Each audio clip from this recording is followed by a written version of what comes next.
ನಮ್ಮ ದೇವರು ಒಳ್ಳೆಯವನಾಗಿದ್ದಾನೆ.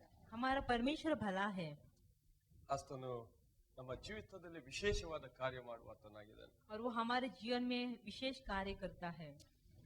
ಈ ದಿನದಲ್ಲಿ ಪ್ರಿಯರೇ, ನಮ್ಮ ಜೀವಿತದಲ್ಲಿ ಅಥವಾ ನಮ್ಮ ಸೇವೆಯಲ್ಲಿ ನಾವು ನೋಡುವಾಗ ದೇವರು ವಿಶೇಷವಾದ ಕೃಪೆ ನಮ್ಮ ಮೇಲೆ ದಯಪಾಲಿಸಿದ್ದಾನೆ. और हम देखें तो हमारे जीवन में परमेश्वर विशेष कृपा हमें अनुग्रह किया है. Hallelujah. Hallelujah Hallelujah. Hallelujah. Praise you, Jesus. प्रभु की स्तुति हो. Praise you, Jesus. प्रभु की स्तुति हो. Hallelujah. Hallelujah.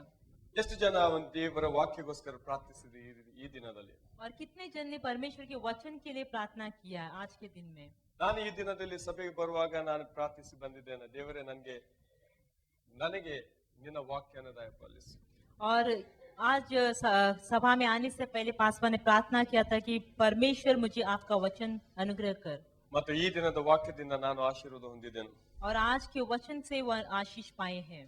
Praise the Lord. प्रभु की स्तुति हो. ಒಂದು ವೇಳೆ ನಮ್ಮ ಜೀವಿತದಲ್ಲಿ ನಾವು ಕರ್ತನಲ್ಲಿ ಬೇಡಿಕೊಂಡು ಆತನ ಸಮ್ಮುಖದಲ್ಲಿ ಬರುವುದಾದ್ರೆ ನಿಶ್ಚಯವಾಗಿ ನಾವು ಕೂಡ ಆಶೀರ್ವಾದ ಹೊಂದುವರಾಗಿದ್ದೇವೆ. अगर हमारे जीवन में हम प्रभु से मांगते हैं, उसके सम्मुख में आए तो हम निश्चय आशीष पाने वाले हैं. ಯಾವಾಗಲೂ ನಾವು ಪ್ರಾರ್ಥಿಸುತ್ತಾ ಬೇಡಿಕೊಳ್ಳುತ್ತಾ ಆತನ ಸಮ್ಮುಖದಲ್ಲಿ ಬರಲಿಕ್ಕೆ ನಾವು ಅಭ್ಯಾಸಿಸುವ ಪ್ರಿಯರೇ.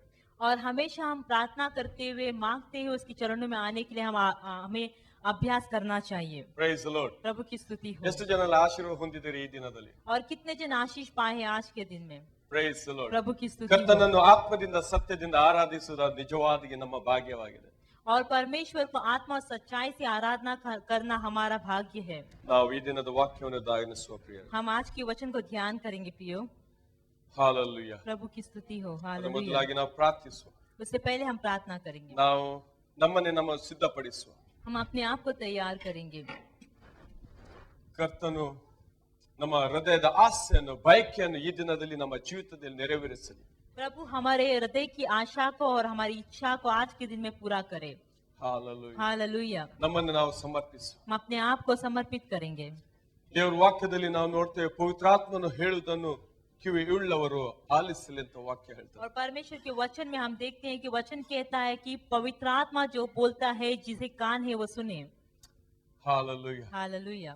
ನಮ್ಮ ಈ ದಿನದಲ್ಲಿ ನಮ್ಮ ಕಿವಿಗಳು ಕರ್ತನ ವಾಕ್ಯಕ್ಕೆ ನಾವು ಇವಾಗ ಟ್ಯೂನ್ ಮಾಡಿಕೊಳ್ಳುವ. और आज के दिन में हमारे परमेश्वर के वचन के लिए हमारे कानों को हम तैयार करेंगे. ನಮ್ಮ ಹೃದಯದ ಕಿವಿಗಳು ನಾವು ತೆರೆದುಕೊಳ್ಳುವ. हमारे हृदय के कान खुल जाए. ನಮ್ಮ ಮನೋನೇತ್ರಗಳು ಈ ದಿನದಲ್ಲಿ ಕರ್ತನಿಗೋಸ್ಕರ ತೆರೆದುಕೊಳ್ಳುವ.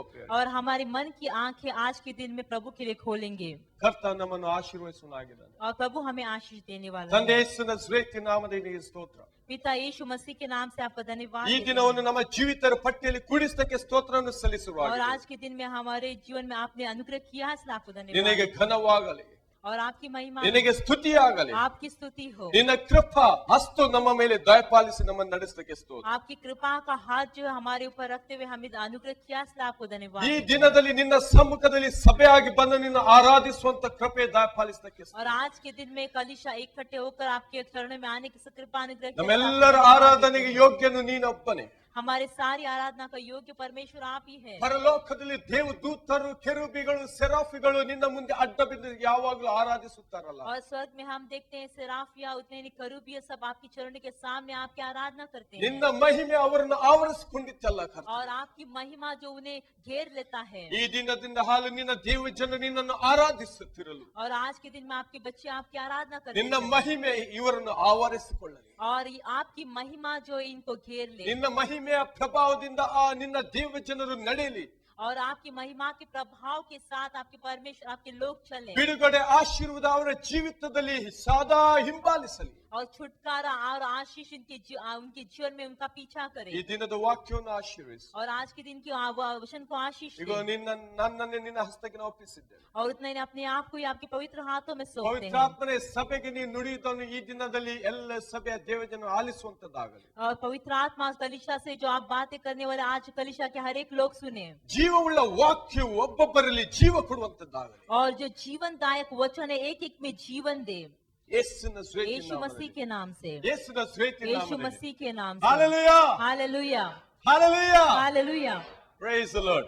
प्रभु की स्तुति हो. ನಾವು ಈ ದಿನದಲ್ಲಿ ಕಲಿಯುವಂತ ವಿಷಯ और आज के दिन में जो हम सीखने जाने वाले हैं. Hallelujah. Hallelujah. God ordained family. और हम देखने जाने वाले परमेश्वर ने चुना हुआ कुटुंब। ದೇವರು ನೇಮಿತ ಕುಟುಂಬ. और हम देखने जाने वाले परमेश्वर ने नियमित किया हुआ परिवार। Praise you, Prabhu Jesus. की स्तुति हो।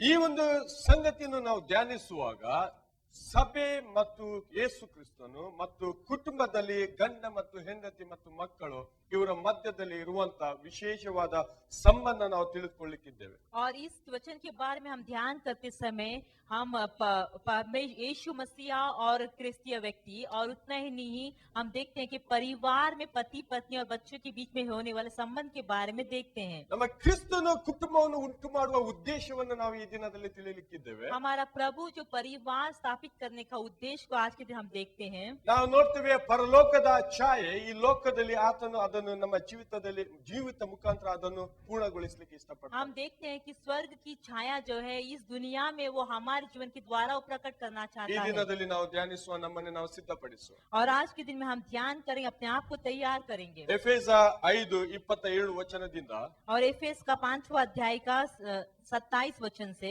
ಎಫೆಸ 5:27 ವಚನದಿಂದ ನಾವು ಓದ್ಲಿಕ್ಕೆ एफेस का 5:27 से। Price the lord.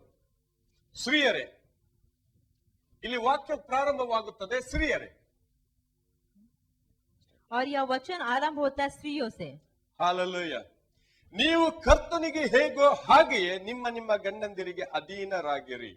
और जैसे आप प्रभु में है वैसे अपने पति को आप अधीन रहिए। Praise God. ಈ ಆಕೆಗೆ ಪ್ರಶ್ನೆ ನಾವು ಮೊತ್ತ ಮೊದಲು ಸ್ತ್ರೀಯರೇ ಅನ್ನುವಂತ ವಾಕ್ಯ ಸ್ತ್ರೀಯರಿಗೆ ಕೊಡ್ತಾ ಉಂಟು. और क्यों ये पहले स्त्रियों को ये वचन दिया गया है? ಕುಟುಂಬದಲ್ಲಿ ಮುಖ್ಯವಾದ ವ್ಯಕ್ತಿ ಮೊದಲ ವ್ಯಕ್ತಿ ನಾವು ಗಂಡನನ್ನು ಬಗ್ಗೆ ನಾವು ನೋಡ್ತೇವೆ. और परिवार में पहला व्यक्ति हम देखते हैं पति के बारे में। ಆದ್ರೆ ಈ ಪ್ಯಾರಾಗ್ರಾಫ್ ಅನ್ನು ನೋಡುವಾಗ ಈ ಒಂದು ವಾಕ್ಯ ಭಾಗ ನೋಡುವಾಗ ಮೊದಲು ದೇವರ ವಾಕ್ಯ ಸ್ತ್ರೀಯರನ್ನು ಇಲ್ಲಿ ಕರೆಯುತ್ತದೆ, ಸ್ತ್ರೀಯರನ್ನು ಕರೆಯುತ್ತದೆ.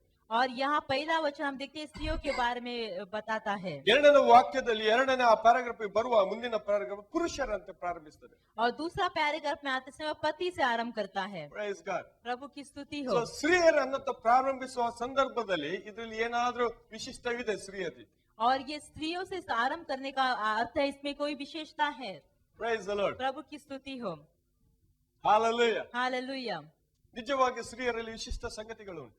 और हम देखते हैं निश्चय ही स्त्रियों में विशेष बातें हैं। ಇವಾಗಲೇ ನೋಡುವಾಗ ಕೆಲವರ ಮುಖ ನಮ್ಮ ಸ್ತ್ರೀಯರು ನಮ್ಮ ಸಹೋದರಿಯರ ಮುಖ ಅರಳಿಕೆ ಪ್ರಾರಂಭ ಆಯಿತು. और जैसे हम देखते हैं हमारे बहनों की जो चेहरा चमकने लगा है। Hallelujah. Hallelujah. Praise the Lord. प्रभु की स्तुति हो। ನೀವು ಈ ದಿನದಲ್ಲಿ ಆಶೀರ್ವಾದ ಹೊಂದುವರಾಗಿದ್ದೀರಿ. और आज के दिन में आप आशीष पाने वाले हैं। ದೇವರ ಸಮ್ಮುಖದಲ್ಲಿ ಸ್ತ್ರೀಯರು ವಿಶಿಷ್ಟವಾದ ಸ್ಥಾನ ಹೊಂದಿಕೊಂಡಿದ್ದಾರೆ. और परमेश्वर के सम्मुख में स्त्रियां जो है विशेष स्थान को पाया है। ನಾವು ನೋಡ್ತೇವೆ ಗಂಡ ತನ್ನ ಕುಟುಂಬವನ್ನು ಪ್ರಾರಂಭಿಸುವ ಬೇಕಾದ್ರೆ ಸ್ತ್ರೀಯ ಆ ಒಂದು ಪಾತ್ರ ಅತಿ ಅಮೂಲ್ಯವಾದ ಪಾತ್ರ ಅಂತ ನಾವು ತಿಳಿದುಕೊಳ್ತೇವೆ. और हम देखते हैं अगर एक पति अगर परिवार को आरंभ करना है तो वहाँ पत्नी का जो कार्य है वो अमूल्य कार्य है। ಅದಕ್ಕೋಸ್ಕರ ನಾನು ಹೇಳಿದ್ದೇನೆ ಸ್ತ್ರೀಯು ಅತಿ ಉತ್ತಮವಾದ ಒಂದು ಸ್ಥಾನ ಹೊಂದಿಕೊಂಡಿದ್ದಾರೆ. और इसलिए पासवान ने कहा कि स्त्रियां जो है अति उत्तम स्थान को पाया है। ಸ್ತ್ರೀ ಆ ಗಂಡನನ್ನು ಸೇರಿಕೊಳ್ಳಲಿಲ್ಲವಾದರೆ ಆ ಕುಟುಂಬ ಪ್ರಾರಂಭಿಸಲು ಸಾಧ್ಯವಿಲ್ಲ. अगर एक स्त्री अपने पति को मिल नहीं जाती तो परिवार वहाँ आरंभ नहीं होता। ಇಲ್ಲಿ ಲೋಕದಲ್ಲಿ ಉಂಟಾ ಒಬ್ಬನೇ ಗಂಡನನ್ನು ಒಬ್ಬನೇ ಇರುವಂತ ಸಮಯದಲ್ಲಿ ಆ ಕುಟುಂಬ ಅಂತ ಕರೆಯುವುದು ಉಂಟಾ ಇಲ್ಲಿ ಆದ್ರೂ? क्या ऐसा हम देखते हैं ऐसा दुनिया में है क्या? एक पुरुष अकेले रहते समय उसको परिवार कहा जाता Praise the है। Lord. ನಾವು ಮಾತಾಡುವಾಗ ಕೆಲವೊಮ್ಮೆ ಹೇಳ್ತೇವೆ ನಿನ್ನ ಕುಟುಂಬ ಹೇಗೆ ಉಂಟು. हम बातें करते समय कहते हैं कि आपका परिवार कैसा ಕೆಲವೇ है। ನಾವು ಆಲೋಚಿಸ್ತೇವೆ ಅವರ ಮಕ್ಕಳಿದ್ದಿರಬಹುದು, ಅದು ವಿಶಿಷ್ಟವಾದ ವಿಷಯ ಅಲ್ಲ. और सब सोचते हैं कि वो उनका बच्चे भी हो सकते हैं, ये विशेष बात नहीं है। ಯಾವಾಗ ಒಬ್ಬ ಗಂಡ ಒಬ್ಬ ಸ್ತ್ರೀಯನ್ನು ಮದುವೆ ಮಾಡಿಕೊಳ್ತಾನೆ ಆವಾಗ ಆ ಮನೆಯಲ್ಲಿ ಆ ಮನೆಯನ್ನು ಕುಟುಂಬವಾಗಿ ಪ್ರಾರಂಭಿಸ್ತದೆ. और जब एक पुरुष एक स्त्री से शादी करता है हम देखते हैं तब वो घर में एक परिवार आरंभ होता है। ನಾವು ಆದಿಕಾಂಡದ ಒಂದು ಕೆಲವು ಸ್ಟ್ರಾಟಜಿಯನ್ನು ನಾವು ದೇವರು ಮಾಡಿದಂತ ನಾವು ತಿಳಿದುಕೊಳ್ಳುವುದಾದ್ರೆ और उत्पत्ति की किताब में हम देखें तो परमेश्वर ने जो नियम बनाया उसके बारे में ಇಲ್ಲಿ ಎರಡನೇ ಅಧ್ಯಾಯವನ್ನು ವಿಶೇಷವಾಗಿ ನಾವು ಧ್ಯಾನಿಸುವ 18 ವಚನ ನಾವು ದಯಮಾಡಿ ನಮ್ಮ ವಾಕ್ಯಗಳನ್ನು ನಾವು ನಮ್ಮ ಬೈಬಲ್ ಅನ್ನು ಪುಟವನ್ನು ತಿರುಗಿಸಿಕೊಳ್ಳುವ. और दूसरा अध्याय में हम ध्यान करेंगे 18 वचन। ಇಲ್ಲಿ ವಾಕ್ಯ ಹೇಳ್ತಾರೆ, ಮತ್ತು ಯೆಹೋವ ದೇವರು ಮನುಷ್ಯನು ಒಬ್ಬಂಟಿಗನಾಗಿರುವುದು ಒಳ್ಳೆಯದಲ್ಲ. और यहाँ वचन आरंभ होता है, फिर यहोवा परमेश्वर ने कहा आदम का अकेला रहना अच्छा नहीं, ಅವನಿಗೆ ಸರಿಬೀಳುವ ಸಹಕಾರಿಯನ್ನು ಉಂಟು ಮಾಡುವೆನು ಅಂದನು. और मैं उसके लिए एक ऐसा सहायक बनाऊंगा जो उससे मेल खाए।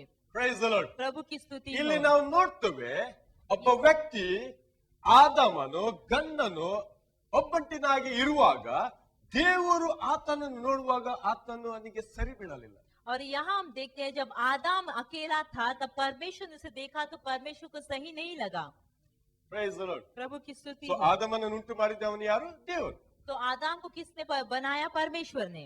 ನಾವು ವಾಕ್ಯವನ್ನು ಧ್ಯಾನಿಸುವಾಗ ಮನುಷ್ಯನನ್ನು ಯಾಕೆ ದೇವರು ಉಂಟು ಮಾಡಿದ್ದನ್ನು ನಾವು ತಿಳ್ಕೊಳ್ಬೇಕಾದ್ರೆ ದೇವರ ಅನ್ಯೋನ್ಯತೆಯಲ್ಲಿ ಆತನು ಇರುವುದು ಒಂದು ಉದ್ದೇಶವಾಗಿ ದೇವರು ಮನುಷ್ಯನನ್ನು ಉಂಟು ಮಾಡಿದನು, ಆದಾಮನ್ನು ಉಂಟು ಮಾಡಿದನು. और हम वचन को ध्यान करें तो परमेश्वर ने आदम को क्यों बनाया, से ध्यान करते हम देखते परमेश्वर के सहभागिता में रहने के लिए परमेश्वर ने आदम को बनाया। ಈಗ ನಾವು ಈ ಆದಾಮ ಒಂದು ಎದೇನದ ಈ ತೋಟದಲ್ಲಿ ಆದಾಮ ಮತ್ತು ದೇವರ ಒಂದು ಮಿಲನ ಅಂದ್ರೆ ಅಲ್ಲಿ ಒಂದು ಒಳ್ಳೆ ವಾತಾವರಣ ಅಲ್ಲಿ ಉಂಟು. और यहाँ हम देखते एदेन बगीचा में परमेश्वर और आदम का मिलना, वहाँ अच्छा वातावरण को देखते हैं ಅಲ್ಲಿ ಒಳ್ಳೆ ಸಂಬಂಧ ಕೂಡ ಉಂಟು. और वहाँ उतने अच्छा संबंध भी है। ದೇವರು ಆದಾಮನೊಡನೆ ಮಾತಾಡ್ತಾನೆ, ಆದಾಮನು ದೇವರೊಡನೆ ಮಾತಾಡ್ತಾನೆ, ಒಳ್ಳೆ ಒಂದು ವಾತಾವರಣ ಅಲ್ಲಿ ಉಂಟು.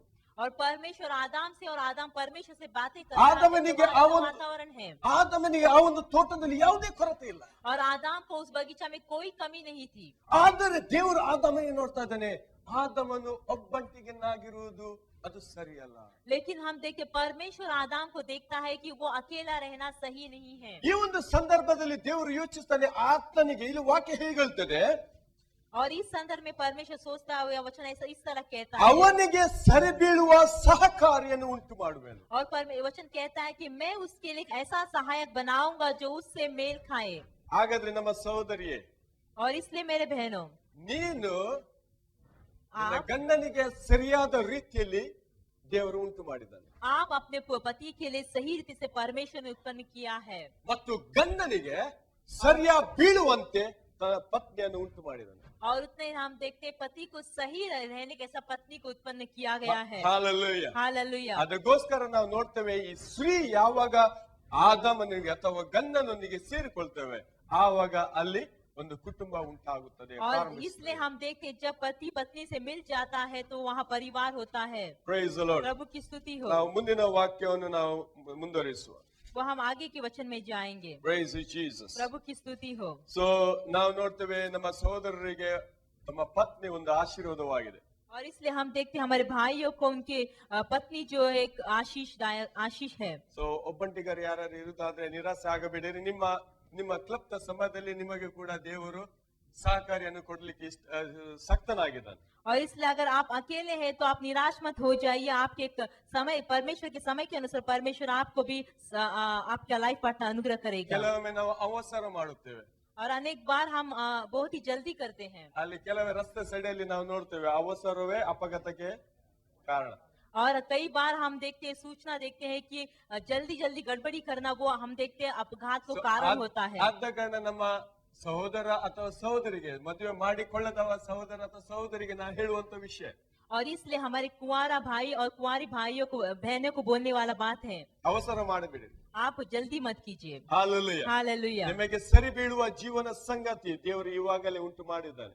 आपको जो सही जो लगने वाला जो आपका लाइफ पार्टनर परमेश्वर ने अनुग्रह किया So, है, ಇವಾಗ ಬಂದು ದೇವರು ನಿಮಗೋಸ್ಕರ ಉಂಟು ಮಾಡಲಿಕ್ಕೆ ಆತನಿಗೆ ಅಗತ್ಯವಿಲ್ಲ, ಆತ और ಮಾಡಿ ಆಗಿದೆ. इसलिए फिर से आपके लिए उत्पन्न करने की उसकी जरूरत नहीं, वो कर चुका है। ಹಾಲೆಲೂಯಾ. हालेलुया। ಪವಿತ್ರಾತ್ಮನ ಒಂದು ಫಲಗಳಲ್ಲಿ ಒಂದು ಫಲವಾಗಿದೆ, ನಾವು ಏನು ಮಾಡಿಗೆ ನಾವು ಕಾದುಕೊಳ್ಳಬೇಕಾಗಿದೆ. और पवित्र आत्मा का एक फल है, हम देखते हैं कि वो इंतजार करना। Praise the Lord. प्रभु की स्तुति हो। ನಾವು ಕಾದುಕೊಳ್ಳಬೇಕಾಗಿದೆ ಸಮಯಕ್ಕೆ ಅನುಸಾರವಾಗಿ. और हमें इंतजार करना है समय के अनुसार, ಆದರೆ ನೀವು ಪ್ರಾರ್ಥಿಸಿಕೊಳ್ಳಲು ಇವುಗಳು ಅವಕಾಶ ಉಂಟು. और आप प्रार्थना करने के लिए आपको अवकाश है, ಸೊ ಆದ ಕಾರಣ ಪ್ರಾರ್ಥಿಸಿರಿ. इसलिए आप प्रार्थना कीजिए। ಇಲ್ಲಿ ವಾಕ್ಯ ಹೇಳ್ತದೆ, ನೀವು ಕರ್ತನಿಗೆ ಹೇಗೋ ಹಾಗೆಯೇ ನಿಮ್ಮ ಗಂಡಂದಿರಿಗೆ ಅಧೀನರಾಗಿರೋ. ವಾವ್. यहाँ वचन कहता है पत्नी अपने पति के ऐसे अधीन रहो जैसे प्रभु के। ನೀವು ಕರ್ತನಿಗೆ ಹೇಗೋ ಹಾಗೆ. और यहाँ कहता है जैसे आप प्रभु के वैसे ही। ಈಗ ನನ್ನ ಪ್ರಶ್ನೆ, ನೀವು ಕರ್ತನಿಗೆ ಹೇಗೆ ನೀವು ಅಧೀನರಾಗಿದ್ದೀರಿ? और आपको ये प्रश्न है कि आप अपने प्रभु को किस तरह अधीन रहते हैं। Hallelujah. Hallelujah. Praise the lord. प्रभु की स्तुति हो। ಅಧೀನರಾಗುವುದು ಅಂದರೆ ಆತನಿಗೆ ವಿಧೇಯರಾಗುವುದು, और अधीन होना मतलब उसकी आज्ञा मानना, ಆತನ ಅಧಿಕಾರದ ಕೆಳಗೆ ತಗ್ಗಿಸಿಕೊಳ್ಳುವುದು. उसके अधिकार के हम देखते हैं, उसके अधिकार के काबू में उसको मान लेना, अपने आप को झुकाना, ಆತನ ಅಥವಾ ಆತನ ಚಿತ್ತಕ್ಕೆ ನಾವು ಒಪ್ಪಿಸಿಕೊಳ್ಳುವುದು. अथवा ऐसा बोल सकते हैं कि आप उसकी इच्छा को अपने आप को सौंप देना। ಯಾವಾಗ ನಾವು ಕರ್ತನಿಗೆ ವಿಧೇಯರಾಗ್ತೇವೆ ಆತನು ನಮಗೆ ಶಿರಸ್ಸಾಗಿ ಬರ್ತಾನೆ. और जब हम प्रभु की आज्ञा मानते हैं, तब वो हमारा सिर होता है ಆತನು ನಮ್ಮ ಜೀವಿತದಲ್ಲಿ ಅಧಿಕಾರಿಯಾಗಿ ಬರುತ್ತಾನೆ. और वो हमारे जीवन में अधिकारी होता है। ಅದಕ್ಕೋಸ್ಕರ ನಾವು ಯೇಸು ಕ್ರಿಸ್ತನ ಅಂಗೀಕರಿಸುವವರು ಆತನಿಗೆ ಹೇಳ್ತೇವೆ, ನೀನು ನನ್ನ ರಕ್ಷಕನು ಮತ್ತು ಒಡೆಯನು.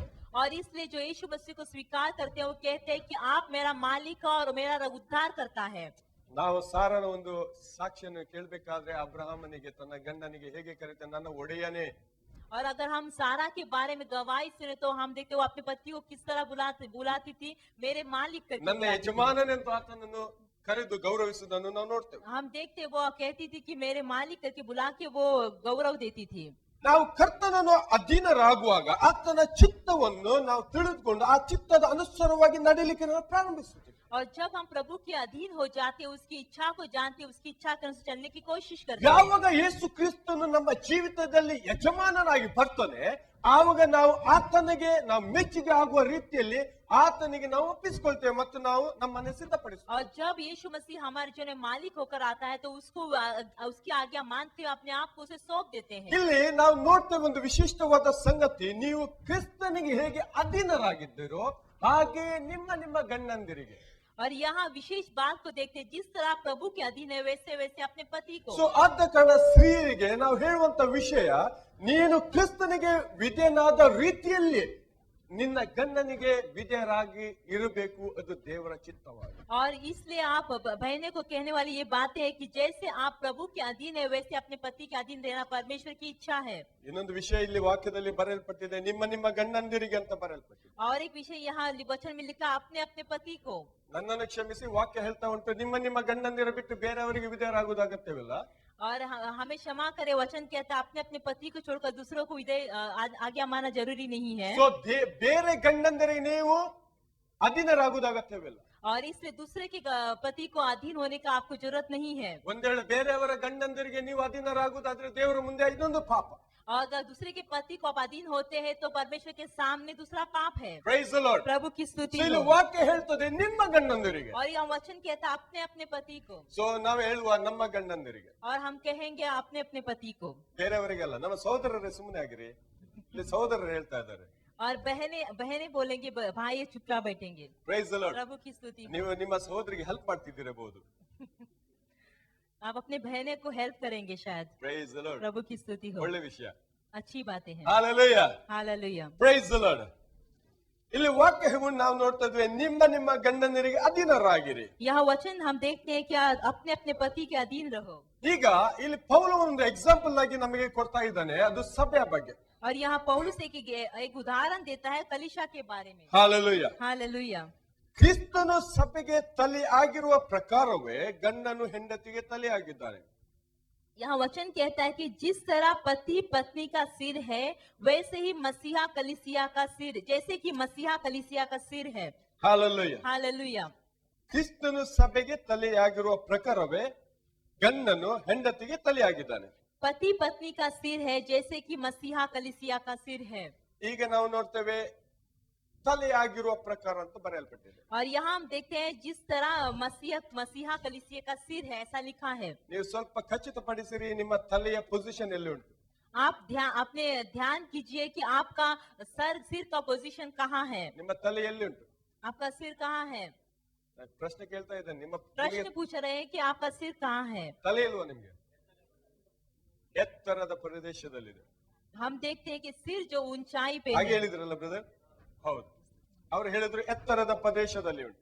और उन्होंने कहा कि ऊंचाई पे है। ಹಾಗಾದ್ರೆ ಕೆಳಗಿನ ಭಾಗವನ್ನು ಏನನ್ನು ನಾವು ಏನು ಹೇಳ್ತೇವೆ?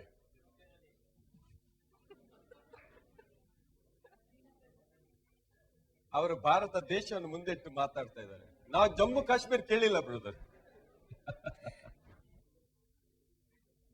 Price the Lord. ನಾವು ತಲೆ ಬಗ್ಗೆ ಮಾತಾಡ್ತಿದ್ದೇವೆ. हम सिर के बारे में बातें कर रहे हैं। Price the lord. प्रभु की स्तुति ಇದು ತಲೆ ಆದ್ರೆ ಅವರಿಗೆ ಮಧ್ಯಪ್ರದೇಶ ಕಾಣ್ತದೆ ಇದು. ಇದು ಮಧ್ಯಪ್ರದೇಶವಾಗಿದೆ. हम देखते हैं पेट जो है वो मध्य प्रदेश है. Price the lord. ಸೊ ನಾವೆಲ್ಲ ಮಾಡುವುದು ಮಧ್ಯಪ್ರದೇಶಗೋಸ್ಕರ. तो जो कुछ हम करते हैं पेट के लिए, मध्य प्रदेश के लिए. Price the lord. प्रभु की स्तुति. ಅದು ದೊಡ್ಡದಾದ ಪ್ರದೇಶ. Hallelujah. हालेलुया. Praise God. प्रभु की स्तुति हो. ಹಾಗಾದ್ರೆ ಕರ್ತನ ಸಭೆಗೆ ತಲೆ ಎನ್ನುವಂತ ಸಂದರ್ಭದಲ್ಲಿ ನಾವು ತಲೆ ಬಗ್ಗೆ ನಾವು ನೋಡುವಾಗ ಅದು ಒಂದು ಎತ್ತರವಾದ ಒಂದು ಸ್ಥಾನದಲ್ಲಿ ನಾವು ಇರುವುದನ್ನು ನಾವು ನೋಡ್ತೇವೆ. और जब हम देखते हैं कि यहाँ कहा गया कि मसीहा कलीसिया का सिर है और सिर के बारे में देखें तो ऊंचाई पे होता ಸೊ है. ಕೆಳಗಿನ ಭಾಗವನ್ನು ನಾವು ದೇಹವೆಂದು ನಾವು ತಿಳಿದುಕೊಳ್ಳುತ್ತೇವೆ. तो हम उसके बाद के जो भाग को हम देह कहते हैं. ಕ್ಷಮಿಸಿ. ಈ ದೇಹ ಈಗ ನಾವು ಸಭೆ ಕ್ರಿಸ್ತನ ಸಭೆ ಶಿರಸ್ಸಾಗಬೇಕಾದ್ರೆ ತಲೆಯಾಗಬೇಕಾದ್ರೆ ಸಭೆ ಆತನ ದೇಹವಾಗಿದೆ. अगर प्रभु यीशु मसीहा जो कलीसिया का सिर है तो हम देखते हैं कलीसिया जो मसीहा का देह है. ಈಗ ಕುಟುಂಬದಲ್ಲಿ ಪತ್ನಿ ಏನಾಗಿದ್ದಾರೆ? और हम देखते हैं परिवार में पत्नी क्या है? ಗಂಡನಿಗೆ पति को ದೇಹವಾಗಿದೆ. देह है. ನಾವು ಆರಂಭದಲ್ಲಿ ಇನ್ನೊಂದು ವಿಷಯ ನಾನು ಹೇಳಲಿಕ್ಕೆ ಇಷ್ಟ ಪಡ್ತಾ ಇದ್ದೇನೆ. ಆರಂಭದಲ್ಲಿ ಅದು ನಾನು ಬಿಟ್ಬಿಟ್ಟೆ, ಇವಾಗ ಹೇಳಲಿಕ್ಕೆ ಇಷ್ಟಪಡ್ತೇನೆ. और आरंभ में जो छोड़ा हुआ बातों को आप बोलना चाहते हैं. ನಾವು ಸಂಪೂರ್ಣತೆ ದೇವರು ಆದಮನ ಒಬ್ಬಂಟಿಗನಿರುವಾಗ ಆತನು ನೋಡ್ಲಿಲ್ಲ. और हम देखते हैं जब आदम अकेला था परमेश्वर ने उसमें संपूर्णता को नहीं देखा. ಯಾವಾಗ ಆತನು ಅವನು ಸಂಪೂರ್ಣ ಆಗುವಂತೆ ಆ ಒಂದು ಮೀಟನ್ನು ಕೊಡ್ತಾ ಇದ್ದಾನೆ, ಅಂದ್ರೆ ಸಹಕಾರವನ್ನು ಕೊಡ್ತಾನೆ, ಆವಾಗ ಆತನ ಸಂತೋಷ ಪಡ್ತಾನೆ. और जब वो आदम संपूर्ण होने के लिए उसकी जो जरूरतों को दे देता है तब हम देखते हैं वो खुशी मनाता है. ನಾನು ಯೋಚಿಸ್ತಾ ಇದ್ದೆ ಇದು ಯಾವ ರೀತಿಯಲ್ಲಿ ಬರ್ತಾ ಉಂಟು ನನ್ನ ಕ್ಯಾಲ್ಕುಲೇಷನ್. तो हम पासवान इस तरह सोच रहे थे कि किस तरह होता है. Praise the lord. प्रभु की स्तुति हो. ಹಾಲೆಲೂಯಾ. हालेलुया. ನಾನೊಂದು ಇಮೇಜ್ ನಾನು ಕ್ರಿಯೇಟ್ ಮಾಡ್ತಾ ಇದ್ದೇನೆ ನನ್ನ ಮನಸ್ಸಲ್ಲಿ. ಆವಾಗ ಒಂದು ಫುಲ್ ಬಾಲ್. और उन्होंने अपने मन में एक इमेज को तैयार किया. उन्होंने फुल बॉल. ಸೊ ನಿಮ್ಗೂ ಕೂಡ ಸ್ವತಂತ್ರ ಉಂಟು, ನೀವು ನಿಮ್ಮ ಮನಸ್ಸಲ್ಲಿ ಒಂದು ಇಮೇಜ್ ಅನ್ನು ಕ್ರಿಯೇಟ್ ಮಾಡಿ ಫುಲ್ ಬಾಲ್. और आप आपके मन में इमेज को बना सकते हैं. ಆ ಫುಲ್ ಬಾಲ್ ಅದು ಫುಲ್ ಇರುವುದಾದ್ರೆ ಅದು ಫುಲ್ ಬಾಲ್ ಆಗುತ್ತೆ. और वो फुल बॉल अगर फुल है तो उसे फुल बॉल कहा जाता ಒಂದ್ है. ವೇಳೆ ಪೂರ್ಣವಾಗಿ ಇಲ್ಲವಾದ್ರೆ ಅದಕ್ಕೆ ನಾವು ಏನು ಕರೆಯುತ್ತೇವೆ? अगर वो पूर्ण नहीं है तो हम उसे क्या कहते हैं? Price the lord. प्रभु की स्तुति हो. So praise the Lord. ನಾವು ಕೆಲವೊಮ್ಮೆ ನಾವು ಒಂದು ಚಿತ್ರಣ ನಾವು ಕೆಲವೊಮ್ಮೆ ನಾವು ಕಳಿಸುದುಂಟು. ಒಂದು ಹಾಫ್ ಹಾರ್ಟ್ ಅಥವಾ ಬ್ರೇಕಿಂಗ್ ಹಾರ್ಟ್, ಆ ಹಾರ್ಟ್ ಮಧ್ಯದಲ್ಲಿ ಇರುವಂತ ಕೆಲವು ಕ್ರ್ಯಾಕ್ಸ್ ಅನ್ನು ನಾವು ನೋಡುವಂತದ್ದು. ಅದು ಇಮೇಜಸ್ ನೋಡಿದ್ದೀರಾ ನೀವು?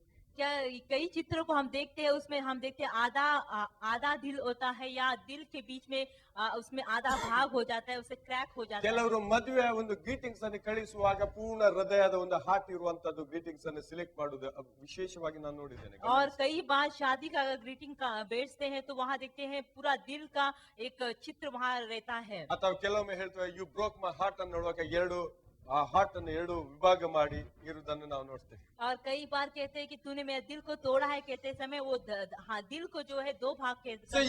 ಇವಾಗ ನಾವು ಅರ್ಥೈಸಿಕೊಳ್ಳುವ ಹಾಗಾದ್ರೆ ಪೂರ್ಣತೆ ಹೇಗೆ ಬರ್ತಾ ಉಂಟು? तो अब हम अर्थ करेंगे किस तरह पूर्णता आता है. ಅರ್ಥ ಆಗ್ತಾ ಉಂಟು? क्या आपको समझ में आ रही ನನ್ನ है? ಸಿಂಪಲ್ ಲ್ಯಾಂಗ್ವೇಜ್ ಇವತ್ತು. और बहुत ही सीधा लैंग्वेज है. ಇವಾಗ ಈ ಮೀಟ್ ಅನ್ನು ಸಹಕಾರಿಯನ್ನು ನಾವು ಆದಾಮನಿಗೆ ತಂದು ಕೊಡುವಾಗ ಅದು ಪೂರ್ಣತೆಯನ್ನು ನಾವು ಕಾಣ್ತೇವೆ.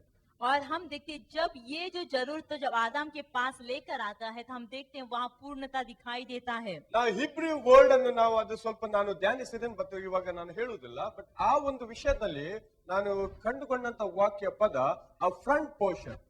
और जो उन्होंने इब्रानी भाषा में जो ध्यान किया उस बात में उन्होंने जो भाग दिया देखते हैं वो फ्रंट भाग. ಅಂದ್ರೆ ಗಂಡನಿಗೆ ಎದುರಾಗಿ ಇರುವಂತಹ ಒಂದು ಪೂರ್ಣತೆ. इसका मतलब है कि पति के सामने रहने वाला एक पूर्णता. ಸೊ ದೇವರು ಉಂಟು ಮಾಡುವಾಗ ಅಲ್ಲಿ ಮೀಟಿಯ ಸಹಕಾರಿಯನ್ನು ಯಾವ ರೀತಿಯಲ್ಲಿ ಕೊಟ್ಟದನ್ನು ನಾವು ನೋಡ್ತೇವೆ. तो हम देखते परमेश्वर जो उत्पन्न करते समय उसने सहकारी को किस तरह दिया. ಸೊ ಪತ್ನಿ ಇಲ್ಲದೆ ಗಂಡನ್ನು ಅಲ್ಲಿ ಅದೂರವಾಗಿರುವುದನ್ನು ನೋಡ್ತೇವೆ. और जब अगर पत्नी नहीं है तो पति वहाँ अधूरा हो जाता है. Praise you, Prabhu Jesus. की स्तुति हो. ಇದೇ ಸಂದರ್ಭದಲ್ಲಿ ವಾಕ್ಯ ಹೀಗೆ ಹೇಳ್ತದೆಯಾ, ಪತ್ನಿ ಸಭೆಗೆ ಆ ಒಂದು ಎಕ್ಸಾಂಪಲ್ ಆಗಿ ಕೊಡುವಾಗ ಇಲ್ಲಿ 23ನೇ ವಚನದಲ್ಲಿ, और इसी संदर्भ में हम देखते हैं जब उदाहरण के लिए पत्नी के बारे में यहाँ उदाहरण देते समय कलीसिया के बारे में कहते हैं. ಕ್ರಿಸ್ತನು ಸಭೆಗೆ ತಲೆ ಆಗಿದ್ದಾನೆ, वहाँ कहता है कि मसीहा कलीसिया का सिर है ಆದಂತೆ ಪತ್ನಿಗೆ ಗಂಡನು ತಲೆ ಆಗಿದ್ದಾನೆ. और उसी तरह पत्नी को पति जो है वह सिर है. ನಾವು ಕ್ರಿಸ್ತನು ಸಭೆಗೆ ತಲೆ ಆಗಬೇಕಾದ್ರೆ ಕ್ರಿಸ್ತನ ಕಾರ್ಯವೇನು ನಾವು ನೋಡ್ತೇವೆ. तो अगर कलीसिया का सिर अगर मसीहा है तो मसीहा का कार्य क्या है? Praise the Lord. प्रभु की स्तुति ಸಭೆ हो. ಅಂದರೇನು ಮುಖ್ಯವಾಗಿ? और कलीसिया मतलब क्या है? ಸಭೆ ಅಂದರೇನು? कलीसिया मतलब क्या है? Praise you, Jesus. ಸಭೆ प्रभु की ಅಂದರೇನು? स्तुति हो. Praise the Lord. ನಾವು ಒಂದು ವಾಕ್ಯವನ್ನು ತೆಗೆಯುವ, ನಾವು ಫೈಲಮನ್, हम फिलोमोन की किताब में ಅಲ್ಲಿ ವಾಕ್ಯ 2ನೇ ವಚನವನ್ನು ನಾವು ಧ್ಯಾನಿಸುವ. और वचन दूसरा वचन हम ध्यान करेंगे.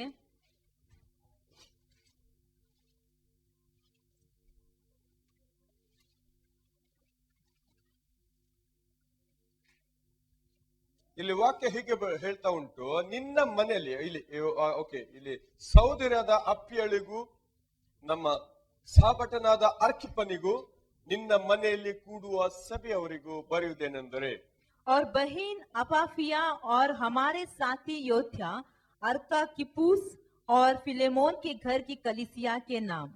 Praise you, Jesus. प्रभु की स्तुति हो. ನಾವು ರೋಮ 16:5 ವಚನವನ್ನು ನಾವು ತೆಗೆಯುವ. और रोमियो का 16:5 16 अध्याय का 5वां वचन. ಇಲ್ಲಿ ವಾಕ್ಯವನ್ನು ನಾವು ಏನು ನೋಡ್ತೇವೆ? 16:5. ಹೌದು, ನನ್ನ ವಂದನೆಯನ್ನು ಹೇಳಿರಿ. उस कलीसिया को भी नमस्कार जो उनके घर में है. ಕೊಲೊಸ್ಸ 4:15 ನಾವು ನೋಡುವ. उसी तरह कोलोसियों का 4 अध्याय का 15 वचन. 4:15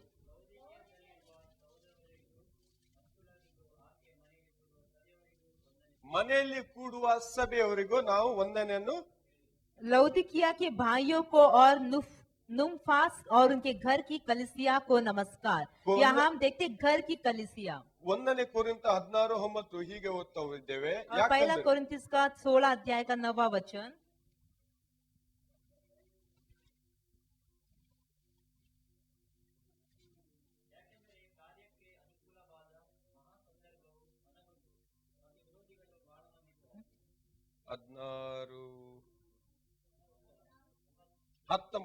ಅಸ್ಯ ಸೀಮೆಯ ಸಭೆಗಳವರು ನಿಮಗೆ ವಂದನೆ ಹೇಳುತ್ತಾರೆ. ಅಕ್ವಿಲಳು ಪ್ರಿಸ್ಕಳು ತಮ್ಮ ಮನೆಯಲ್ಲಿ ಕೂಡುವ ಸಭೆಯವರೊಂದಿಗೆ ಕರ್ತನ ಹೆಸರಿನಲ್ಲಿ ಅನೇಕ ವಂದನೆಗಳು ಹೇಳುತ್ತಾರೆ. आसिया की कलीसियाओं की ओर से तुमको नमस्कार. अक्विला और प्रिस्का का और उनकी घर की कलीसिया का भी तुमको प्रभु में बहुत बहुत नमस्कार. Praise you, Jesus. प्रभु की स्तुति हो.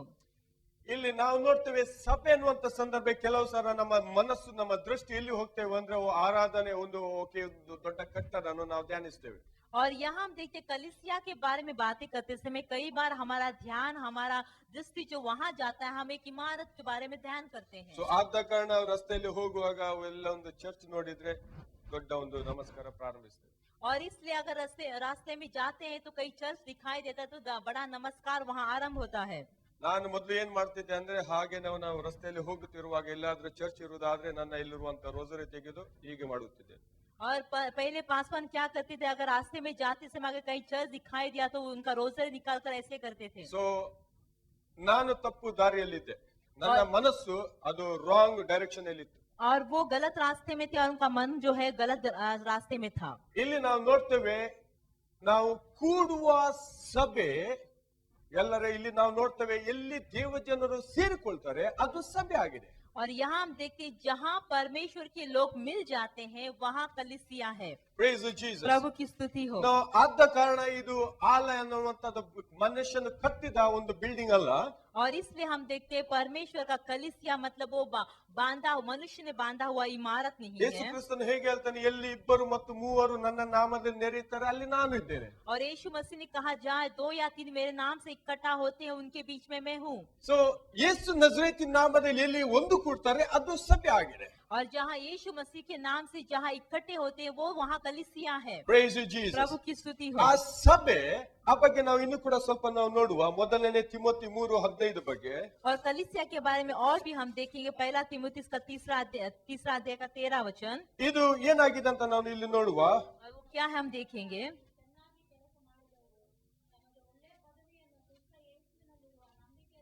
ಆದರೆ ಒಂದು ವೇಳೆ ನಾನು ತಡವಾಗಿ ಮಾಡಿದರೂ ದೇವರ ಮನೆಯಲ್ಲಿ, ಅಂದರೆ ಜೀವ ಸ್ವರೂಪನಾದ ದೇವರ ಸಭೆಯಲ್ಲಿ ನಡೆದುಕೊಳ್ಳಬೇಕಾದ ರೀತಿ ನಿನಗೆ ಗೊತ್ತಾಗಬೇಕೆಂದು ಈ ಸಂಗತಿಗಳು ಬರೆದಿದ್ದೇವೆ. 1 Timothy 3:15. पहला तिमुथियुस 3:15। Praise the Lord. ಇಲ್ಲಿ ನಾವು ನೋಡ್ತೇವೆ ದೇವರ ಮನೆಯಲ್ಲಿ, ಅಂದರೆ ಜೀವ ಸ್ವರೂಪನಾದ ದೇವರ ಸಭೆ. और यहाँ हम देखते हैं कि परमेश्वर के घर में मतलब जीवनदायक परमेश्वर के कलीसिया। ಸೊ ದೇವರ ಸಭೆ ಅನ್ನುವಂತ ಸಂದರ್ಭದಲ್ಲಿ ಈ ವಾಕ್ಯ ಹೇಳ್ತದೆ ಅದು ದೇವರ ಮನೆ. और परमेश्वर का सभा ऐसे कहते हैं, ऐसे वचन कहता है कि परमेश्वर का घर। ಹಾಲೆಲೂಯಾ. हालेलुया। ಜೀವ ಸ್ವರೂಪನಾದ ದೇವರ ಮನೆ. हम देखते हैं जीवनदायक परमेश्वर का घर। Praise you, Jesus. ಪ್ರಭು ನಾವು ಕಿ ಅರ್ಥ ಸ್ತುತಿ ಹೋ. ಮಾಡಿಕೊಳ್ಳುವ ಅದು ಜೀವ ಸ್ವರೂಪನಾದ ದೇವರ ಮನೆ. हम ध्यान करें कि जीवनदायक परमेश्वर का घर। Praise you, Jesus. प्रभु की स्तुति ಅದು हो। ನಾವು ಇನ್ನು ಕೂಡ ಕ್ಲಾರಿಫೈ ಮಾಡುವ. 1 ಪೇತ್ರ 2:4 ನಾವು ವಚನನ ತೆಗೆಯುವ. और भी हम उसे ध्यान करेंगे। पहला पत्रस का 2, दूसरा अध्याय 4, 5 ವಚನದಿಂದ 4 और 5वां वचन। ಈಗ ನಾವು ಏನಾಗಿದ್ದೇವೆ? और हम क्या हैं? ನೀವು ಓಕೆ ಸಿಸ್ಟರ್, ಒಂದು ನಿಮಿಷ. ನೀವು ಜೀವವುಳ್ಳ ಕಲ್ಲಾಗಿರುವ ಆತನನ್ನು ಸೇರಿಕೊಂಡಿದ್ದೀರಿ. यह वचन कहता है कि तुमने जीवनदायक उस पत्थर को मिल चुके हो। ನೀವು ಜೀವವುಳ್ಳ ಕಲ್ಲಾಗಿರುವ ಆತನನ್ನು ಸೇರಿಕೊಂಡಿದ್ದಾರೆ, ಅಂದ್ರೆ ಯೇಸುವನ್ನು ಸೇರಿಕೊಂಡಿದ್ದೀರಿ. और यहाँ कहता है कि तुम परमेश्वर की उस जीवनदायक पत्थर से मिल चुके हो, मतलब यीशु मसीह से मिल चुके हो। ಹಿಂದಿನ ವಾಕ್ಯದಲ್ಲಿ ಹೇಳಿದ ಜೀವ ಸ್ವರೂಪನಾದ ದೇವರ ಮನೆ. और जैसा कि हमने पहले के वचन में देखा कि जीवते परमेश्वर। ಈಗ ಇಲ್ಲಿ ವಾಕ್ಯ ಹೇಳ್ತದೆ ಜೀವವುಳ್ಳ ಕಲ್ಲಾಗಿದೆ, ಕಲ್ಲಾಗಿರುವ ಆತನನ್ನು और ಸೇರಿಕೊಂಡಿದ್ದೀರಿ. यहाँ वचन कहता है कि जीवता जो पत्थर है उसमें आप मिल चुके हैं। ನಾವು ಇಲ್ಲಿ ಏನು ಅರ್ಥೈಸಬಹುದು? ಇಲ್ಲಿ ಜೀವ ಸ್ವರೂಪನಾದ ಯೇಸು ಕ್ರಿಸ್ತನು ಸಭೆಯ ಮೂಲಗಲ್ಲಾಗಿದ್ದಾನೆ. और यहाँ हम क्या अर्थ कर सकते हैं कि जीवता यीशु मसीह जो है वो सभा का हम देखते हैं पत्थर है। ಆ ಕಲ್ಲನ್ನು ಮನುಷ್ಯರು ನಿರಾಕರಿಸಿದರು, ದೇವರು ಅದನ್ನು ಆಯಲ್ಪಟ್ಟದ್ದು ಮಾನ್ಯವಾದದ್ದನ್ನು ಎಣಿಸಿದನು. और यहाँ वचन कहता है कि उस पत्थर को मनुष्य ने तो निकम्मा ठहराया, लेकिन परमेश्वर ने उसे चुन लिया। ಸೊ ಹಾಗಾದ್ರೆ ತಿಳ್ಕೊಳ್ಳುವ ವಿಷಯ, ಸಭೆ ಯೇಸು ಅಂತ ಆ ಮೂಲೆಗಳು, ಆ ಕೋರ್ನರ್ಸ್ಟೋನ್ ಮೇಲೆ ಕಟ್ಟಲ್ಪಟ್ಟದ ಜೀವವುಳ್ಳ ಸಭೆ ಆಗಿದೆ. तो आप ये जानना जरूरी बात है कि कलीसिया जो है यीशु मसीह जो जीवता पत्थर उसके ऊपर बांधा हुआ है। ಮನುಷ್ಯರು ಅದನ್ನು ತ್ಯಜಿಸಬಹುದು, ನೋ ಪ್ರಾಬ್ಲಮ್. और मनुष्य उसे निकम्मा ठहरा सकते, उसे त्याग ಗಾಡ್ सकते ಹ್ಯಾಸ್ हैं। No problem. और परमेश्वर को कोई समस्या नहीं है, ಜೀಸಸ್ ಹ್ಯಾಸ್ ನೋ ಪ್ರಾಬ್ಲಮ್. और मसीहा को कोई समस्या If नहीं है। problem has, people has problem, let them have problem. अगर लोगों को समस्या है तो उन्हें समस्या होने दीजिए। ಯಾರು ಅಂಗೀಕರಿಸ್ತಾರೋ, ಯಾರು ತಳ್ಳಲ್ಪಡ್ತಾರೋ ಅದು ವ್ಯತ್ಯಾಸ ದೇವರಿಗೆ ಯಾವುದೇ ಆಗುದಿಲ್ಲ. और कोई स्वीकार किया जाएगा और कौन स्वीकार नहीं करेगा, और परमेश्वर को कोई फर्क नहीं ಬಟ್ गिरता। ಇಲ್ಲಿ ವಾಕ್ಯ ನಾವು ನೋಡ್ತೇವೆ, ಮನುಷ್ಯರು ನಿರಾಕರಿಸಿದ್ರು ತೊಂದರೆ ಇಲ್ಲ, ದೇವರು ಇದನ್ನು ಯೇಸು ಕ್ರಿಸ್ತನ ಸಭೆಯ ಆ ಮೂಲೆಯಲ್ಲಿ ಆಗಿರುವಂತೆ ಆತನ ಪ್ರತಿಷ್ಠಿಸಿದ್ದಾನೆ. और इसलिए वचन कहता है कि अगर मनुष्य ने उसे इनकार किया तो कोई बात नहीं, लेकिन परमेश्वर ने यीशु मसीह कलीसिया का जीवता पत्थर करके ठहराया है। ಹಾಲೆಲೂಯಾ. हालेलुया। ಆದ ಕಾರಣ ಯೇಸು ಸಭೆಯ ಮೂಲಕಲ್ಲಾಗಿದ್ದಾನೆ. और इसलिए यीशु मसीह जो कलीसिया का बहुमूल्य पत्थर है। ಮೂಲೆಕಲ್ಲು ಅನ್ನುವಂತ ಸಂದರ್ಭದಲ್ಲಿ ಮನೆಗೆ ನಾವು ಒಂದು ಮನೆ ಕಟ್ಟುವಾಗ ಮೂಲೆಕಲ್ಲು, ಆ ಕರ್ರಸ್ಟೋನ್ ಅಂತ ಹೇಳುವಾಗ ಅದು ಪ್ರಥಮ ಕಲ್ಲಾಗಿದೆ. और हम देखते हैं कॉर्नरस्टोन या नींव का पत्थर कहते समय वो घर बांधते समय पहला पत्थर होता है। ಸೊ ಆವಾಗ ನಂತರ ಅದರ ನಂತರ ಕಟ್ಟುಕೊಳ್ಳು ಬರುವಂತ ನಾವು ಕಲ್ಲು, ಆ ಕಲ್ಲಿನ ಮೇಲೆ ಕಟ್ಟಲ್ಪಡುತ್ತದೆ. और उसके बाद जो बांधा जाता है हम देखते हैं उस पत्थर के ऊपर बांधा जाता है। ನಾವು ಇಲ್ಲಿ ಏನು ತಿಳ್ಕೊಳ್ಳುತ್ತೇವೆ ಅಂದ್ರೆ ಈ ಸಭೆ ಅನ್ನುವಂಥದ್ದು ಯೇಸು ಕ್ರಿಸ್ತನಿಂದ ಪ್ರಾರಂಭಿಸುವಾಗಿದ್ದ ಆ ಸಭೆ ಆಗಿದೆ. और यहाँ हम क्या जानते हैं कि जो कलीसिया जो यीशु मसीह से आरंभ किया हुआ कलीसिया है, ಆದ ಕಾರಣ ಯೇಸು ಕ್ರಿಸ್ತನು ಈ ಸಭೆಯ ಶಿರಸ್ಸಾಗಿದ್ದಾನೆ. और इसलिए यीशु मसीह कलीसिया का सिर है, ಆದ ಕಾರಣ ಈ ಸಭೆಯ ರಕ್ಷಕನು ಯೇಸು और ಕ್ರಿಸ್ತನಾಗಿದ್ದಾನೆ. इसलिए इस कलीसिया का उद्धार करता यीशु मसीह है. ಯೇಸು ಕ್ರಿಸ್ತನು ತನ್ನ ರಕ್ತವನ್ನು ಸುರಿಸಿ ಈ ಜನರನ್ನು ಶುದ್ಧೀಕರಿಸಿ ಸಭೆಗೆ ಸೇರಿಸಿದನು. और यीशु मसीह ने अपना लहू बहाया, और उतना ही नहीं, इस कलीसिया को उसने शुद्ध किया और परमेश्वर की ओर मिलाया. ಇಲ್ಲಿ ವಾಕ್ಯದಲ್ಲಿ ನಾವು ನೋಡ್ತೇವೆ ಯೇಸು ಕ್ರಿಸ್ತನ ಸಭೆಯ ರಕ್ಷಕನು, ಅದು ಮುಂದೆ ನಾವು ನೋಡ್ತೇವೆ. और वचन में आगे हम देखते हैं यीशु मसीह कलीसिया का उद्धार करता है. ಸೊ ನಾವು ಯಾಕೆ ಅದು ಹೇಳಿದ್ದೇವೆ ಅಂದ್ರೆ ಈ ಸಭೆಗೋಸ್ಕರ ಆತನು ತನ್ನ ಪ್ರಾಣವನ್ನು ಕೊಟ್ಟನು. और ये किस लिए कहा गया कि हम देखते कलीसिया के लिए यीशु मसीह अपना प्राण को दे दिया. Praise you, Jesus. प्रभु की स्तुति हो. ಈಗ ನಾವು ಯಾರಾಗಿದ್ದೇವೆ? तो हम कौन हैं? Praise you, Jesus. प्रभु की स्तुति हो. ವಾಕ್ಯ ಹೀಗೆ ಹೇಳ್ತಾ ಉಂಟು, 5ನೇ ವಚನ, और वचन इस तरह कहता है, 5वां वचन, ನೀವು ಸಹ ಜೀವವುಳ್ಳ ಕಲ್ಲುಗಳಾಗಿದ್ದು. और वचन इस तरह कहता है, तुम भी आप जीवते पत्थरों के समान. ನಾನು ನೋಡ್ತಾ ಇದ್ದೇನೆ ಎಷ್ಟು ಜೀವ ಕಲ್ಲು ಇದ್ದೇವೆ. हम देखते हैं कितना जीवते पत्थर यहाँ है. ಜೀವ ಉಂಟಾ ಈ ಕಲ್ಲುಗಳಿಗೆ? क्या इस पत्थर में जीवन है? Praise the Lord. प्रभु की स्तुति हो. ಎಷ್ಟು ಜನಕ್ಕೆ ಜೀವ ಉಂಟು? कितने जन को जीवन है? ಆಮೆನ್. ಒಂದು ಜೀವ ಕೇಳ್ತಾ ಉಂಟು. Hallelujah. Hallelujah. Praise you, Jesus. प्रभु की स्तुति हो. ಸೊ ಕೀರ್ತನೆ 150 ವಚನದಲ್ಲಿ ಅಂತಿಮ ಒಂದು ಪದ ಏನು ಹೇಳ್ತಾರೆ? तो भजन संहिता का 150 का अंतिम भाग क्या कहता है? जिसमें श्वास है प्रभु की स्तुति करे. ಅದು ಜೀವ ಬೇರೆ, ಇದು ಜೀವ ಬೇರೆ ಅಂತ ನಾವು ನೋಡಿಸಬಹುದಾ? क्या वो जीवन दूसरा, ये जीवन दूसरा से हम कह सकते हैं? Praise the Lord. प्रभु की स्तुति हो. ನಾವು ಜೀವ ಬಗ್ಗೆ ನಾವು ನೋಡಿಕೊಳ್ಳುವ ಇವಾಗ. हम जीवन के बारे में देखेंगे. Praise you, Jesus. प्रभु की स्तुति ಇಲ್ಲಿ हो. ವಾಕ್ಯ ಹೇಳ್ತದೆ, ನೀವು ಜೀವವುಳ್ಳ ಕಲ್ಲುಗಳಾಗಿದ್ದು. यहाँ वचन कहता, तुम भी आप जीवते पत्थरों के समान ಆತ್ಮ ಸಂಬಂಧವಾದ ಮಂದಿರವಾಗಲಿಕ್ಕೆ ಕಟ್ಟಲ್ಪಡುತ್ತಾ ಇದ್ದೀರಿ. आत्मिक घर बनते जाते हो. Praise the Lord. प्रभु की ನಾವು स्तुति हो. ಯಾರಾಗಿದ್ದೇವೆ? तो हम कौन हैं? ಆತ್ಮ, ಇಲ್ಲಿ ವಾಕ್ಯ ಹೇಳುತ್ತೆ, ಆತ್ಮ ಸಂಬಂಧವಾದ ಮಂದಿರವಾಗಲಿಕ್ಕೆ. और यह वचन कहता है आत्मिक घर होने के लिए. ಸಭೆ ಅನ್ನುವಂತ ಸಂದರ್ಭದಲ್ಲಿ ಅದು ಆತ್ಮಿಕ ಸಭೆ, ಅದು ದೇವರ ಮನೆ ಆಗಿದೆ. और कलीसिया से कहते समय वो आत्मिक कलीसिया और So- परमेश्वर का घर है. ಯೇಸು ಕ್ರಿಸ್ತ ನೋಡುವಾಗ ಈ ಕಟ್ಟಡಗಳನ್ನು ನೋಡುವುದಿಲ್ಲ. तो यीशु मसीह देखते समय इमारत को नहीं देखते. ಯಾರು ಆತ್ಮದಿಂದ ಕಟ್ಟಲ್ಪಟ್ಟಿದ್ದಾರೆ ಆ ಸಭೆಯ ಕಲ್ಲಾಗಿದ್ದಾರೆ. और जो आत्मा से बंधे गए हैं वो सभा का पत्थर है. ಮತ್ತು ಈ ಆತ್ಮಿಕ ಸಭೆಯ ಯಜಮಾನನು ಶಿರಸ್ಸು ಯೇಸು ಕ್ರಿಸ್ತನಾಗಿದೆ. और वो आत्मिक कलीसिया का मालिक हम देखते हैं, सिर जो है यीशु मसीह ಮತ್ತು ಈ है. ಆತ್ಮಿಕ ಸಭೆಯ ಸ್ಥಳಾದಿ ಯೇಸು ಕ್ರಿಸ್ತನಾಗಿದೆ. और ये आत्मिक कलीसिया का नींव जो है यीशु मसीह है. ಆದ ಕಾರಣ ಈ ಸಭೆಯ ರಕ್ಷಕನು ಮತ್ತು ಶಿರಸ್ಸು ಯೇಸು ಕ್ರಿಸ್ತನಾಗಿದೆ. और इसलिए इस सभा का उद्धार करता और हम देखते हैं, और सिर जो है यीशु मसीह है. ಹಾಲೆಲೂಯಾ. हालेलुया. ನಾವು ಜೀವವುಳ್ಳ ನಾವು ಸಭೆ ಅಂತ ಯಾಕೆ ಹೇಳ್ತೇವೆ? हम जीवता सभा कलीसिया क्यों कहते हैं? ಯಾಕಂದ್ರೆ ಯೇಸು ಕ್ರಿಸ್ತನನ್ನು ಆ ಎಬ್ಬಿಸಿದಂತ ಪವಿತ್ರಾತ್ಮನಿಂದ ನಾವು ಜೀವ ಹೊಂದಿದ್ದೇವೆ. क्योंकि यीशु मसीह को उठाया हुआ पवित्र आत्मा के द्वारा हमने जीवन पाया है. ಆ ಸಭೆಯು ಆಳುವಂತದ್ದು ನಡೆಸುವಂತದ್ದು ಈಗ ಪವಿತ್ರಾತ್ಮನಿಂದ. और वो सभा जो चल रहा है हम देखते हैं अगुवाई हो रहा है वो पवित्र आत्मा के द्वारा. ಇಲ್ಲಿ ನಾವು ನೋಡ್ತೇವೆ, ಇಲ್ಲಿ ಕ್ರಿಸ್ತನನ್ನು ಅಂಗೀಕರಿಸಿದವರು, ಕ್ರಿಸ್ತನ ಅಧೀನತೆಯಲ್ಲಿ ಇರುವವರು, ಆತ್ಮದಲ್ಲಿ ಕಟ್ಟಲ್ಪಡುವವರು ಈ ಸಭೆಯ ಕಲ್ಲಾಗಿದ್ದಾರೆ. और हम देखते हैं यीशु मसीह को स्वीकार किए हैं, जो यीशु मसीह के अधीन में है और आत्मा से बंधे गए, वो इस कलीसिया का पत्थर है. ಈಗ ಕ್ರಿಸ್ತನನ್ನು ಎಬ್ಬಿಸಿದಂತಹ ಜೀವವುಳ್ಳ ಆ ಆತ್ಮವು ಈ ವ್ಯಕ್ತಿಗಳ ಜೀವಿತದಲ್ಲಿ ಜೀವವಾಗಿ ಕಾರ್ಯ ಮಾಡ್ತಾ ಇದೆ. और यीशु मसीह को उठाया वो जीवनदायक आत्मा जो है इस व्यक्तियों के जीवन में कार्य कर रहा है. ಅದಕ್ಕೋಸ್ಕರ ಈ ಆತ್ಮವುಳ್ಳವರು ಜೀವವುಳ್ಳ ಸಭೆಯ ಕಲ್ಲಾಗಿದ್ದಾರೆ ಅಂತ ವಾಕ್ಯ. और इसलिए ये जो आत्मा है जिसमें है वो हम देखते हैं जीवता उस कलीसिया का पत्थर है. ನಾವು ರೋಮ 6ನೇ ಅಧ್ಯಾಯವನ್ನು ತೆಗೆಯುವ. हम रोमियो का 6वां अध्याय निकालेंगे.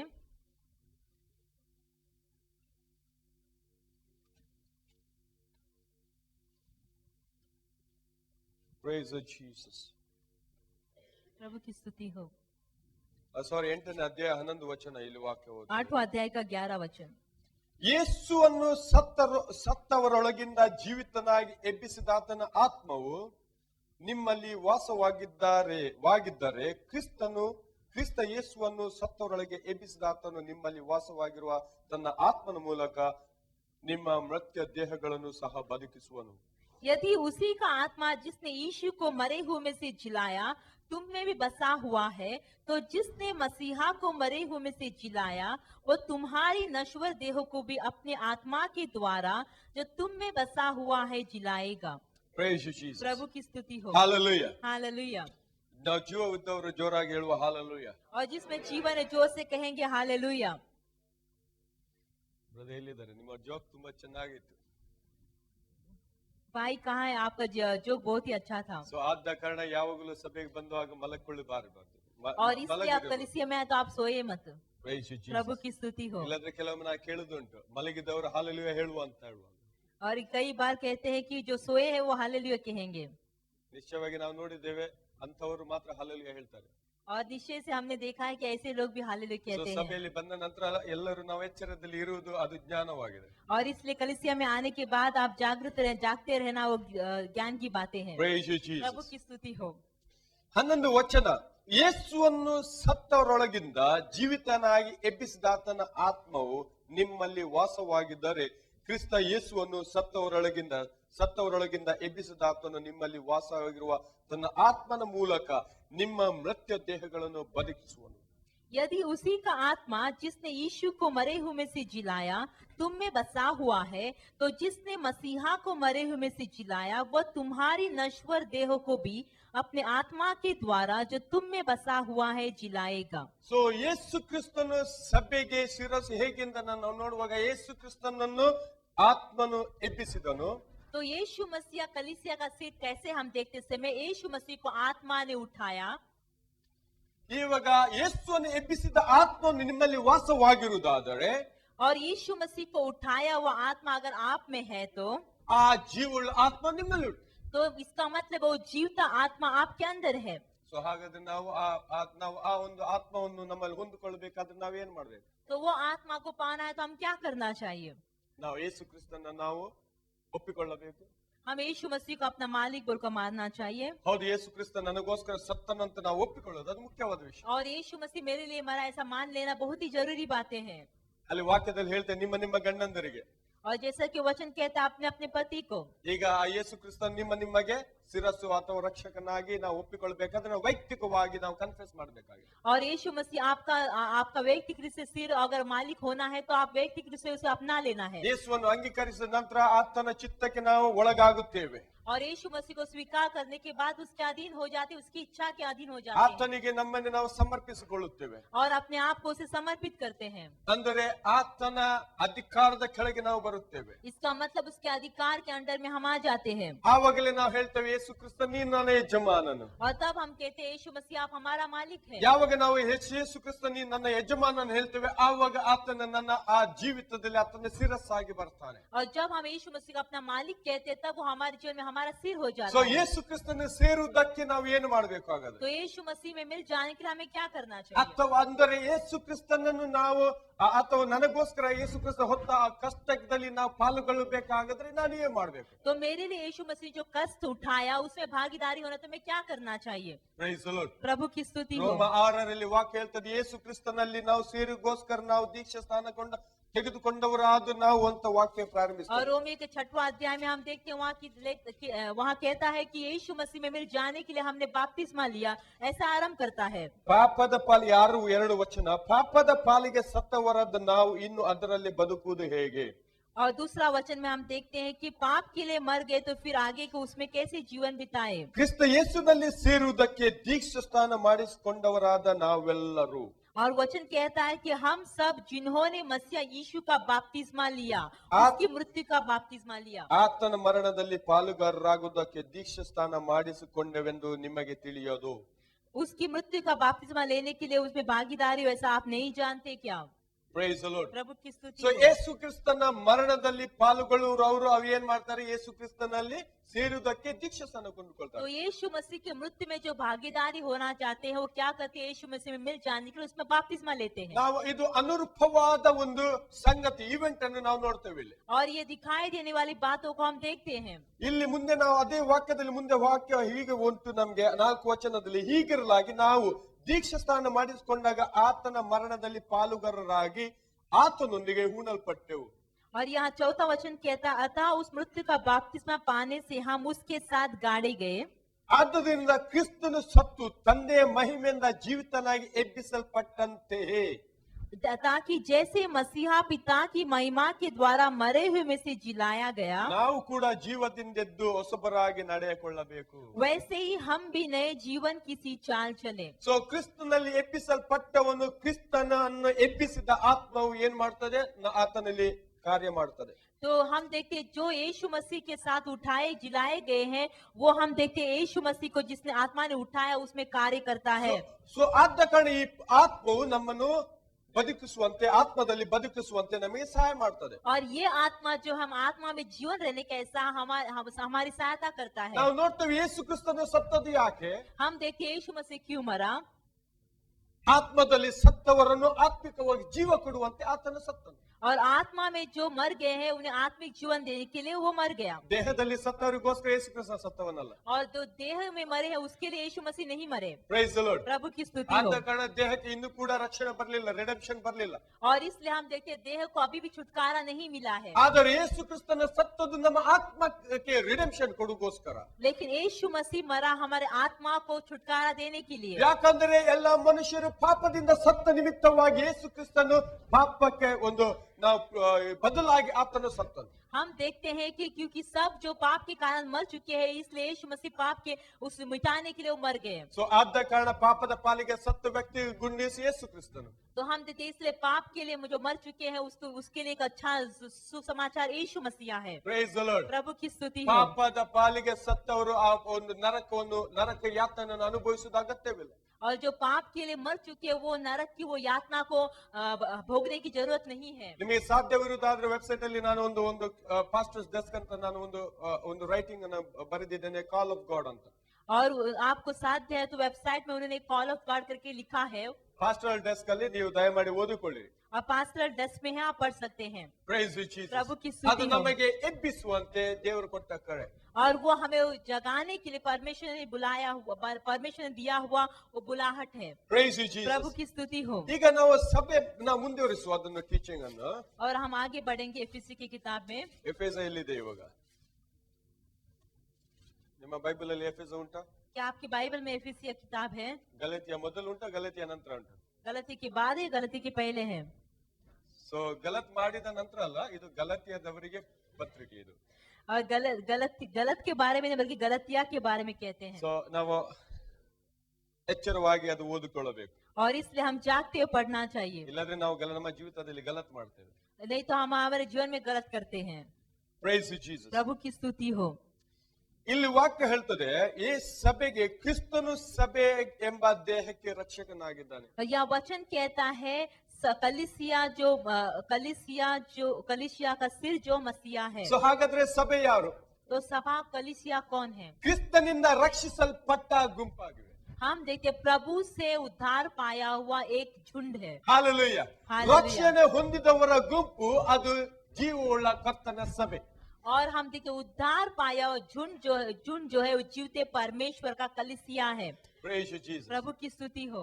ಅದು ಇಂಪಾರ್ಟೆಂಟ್ ಆಗಿ ನಾವು ತಿಳಿದುಕೊಳ್ಳುವಂತದ್ದು. और हम देखते ये बहुत ही जरूरी है हमें जानने के लिए. ಸೊ ನೀವು ಎಲ್ಲಿ ಸೇರಿದ್ದೀರಿ ಅಂದ್ರೆ ರಕ್ಷಣೆ ಹೊಂದಿದ ಕಾರಣ ಈ ಸಭೆಯಲ್ಲಿ ನೀವು ಸೇರಿದ್ದೀರಿ, ದೇವರ ಸಭೆಯಲ್ಲಿ. तो आप कहाँ मिल चुके हैं? हम देखते हैं आप उद्धार पाने के कारण ये कलीसिया में आप मिल ಈ चुके हैं. ಫಿಲಡೆಲ್ಫಿಯಾ ಕನ್ನಡ ಸಭೆ ಯಾರನ್ನು ಕೂಡ ರಕ್ಷಿಸಲು ಸಾಧ್ಯವಿಲ್ಲ. और फिलाडेल्फिया कन्नाडा सभा किसी की रक्षा उद्धार नहीं कर सकता. ಕೇವಲ ರಕ್ಷಣೆಗೋಸ್ಕರ ಇನ್ವಿಟೇಷನ್ ಕೊಡ್ಲಿಕ್ಕೆ ಸಾಧ್ಯ ಉಂಟು, ಅದು ಸುವಾರ್ತೆ. और उद्धार के लिए सिर्फ आपको इनविटेशन आमंत्रण दिया जाता है, वो है सुसमाचार. ಆದರೆ ರಕ್ಷಕನು ಯೇಸು ಕ್ರಿಸ್ತನು. लेकिन उद्धार करता यीशु मसीह है. ಸೊ ನಿನ್ನನ್ನು ನೀನೇ ರಕ್ಷಿಸಿಕೊಳ್ಳಬೇಕಾದ್ರೆ ಯೇಸು ಕ್ರಿಸ್ತನಲ್ಲಿ ನೀನು ಬರಬೇಕಾಗಿದೆ. तो आपका अगर आपको उद्धार करना है तो आप यीशु मसीह में आना है. ಸೊ ಯಾವಾಗ ನೀನು ರಕ್ಷಣೆ ಹೊಂದಿಕೊಳ್ಳುತ್ತೀವಿ ಆವಾಗ ನೀನು ಅದರ ನಂತರ ರಕ್ಷಣೆಯ ಹೊಂದಿಕೊಂಡ ಗುಂಪಿಗೆ ನೀನು ಸೇರಿಕೊಳ್ಳುತ್ತೀವಿ. और जब आप उद्धार पा लेते हो तो उसके बाद उद्धार पाए हुए झुंड में आप मिल जाते हैं. Praise you, Jesus. प्रभु की स्तुति हो. Hallelujah. Hallelujah. ಆವಾಗ ನಾವು ನೋಡಿದ್ದೇವೆ 6ರಲ್ಲಿ ರೋಮ ದೀಕ್ಷೆ ಸ್ಥಾನ ನಾವು ಅಲ್ಲಿ ಕ್ರಿಸ್ತನಲ್ಲಿ ಸೇರಿದಗೋಸ್ಕರ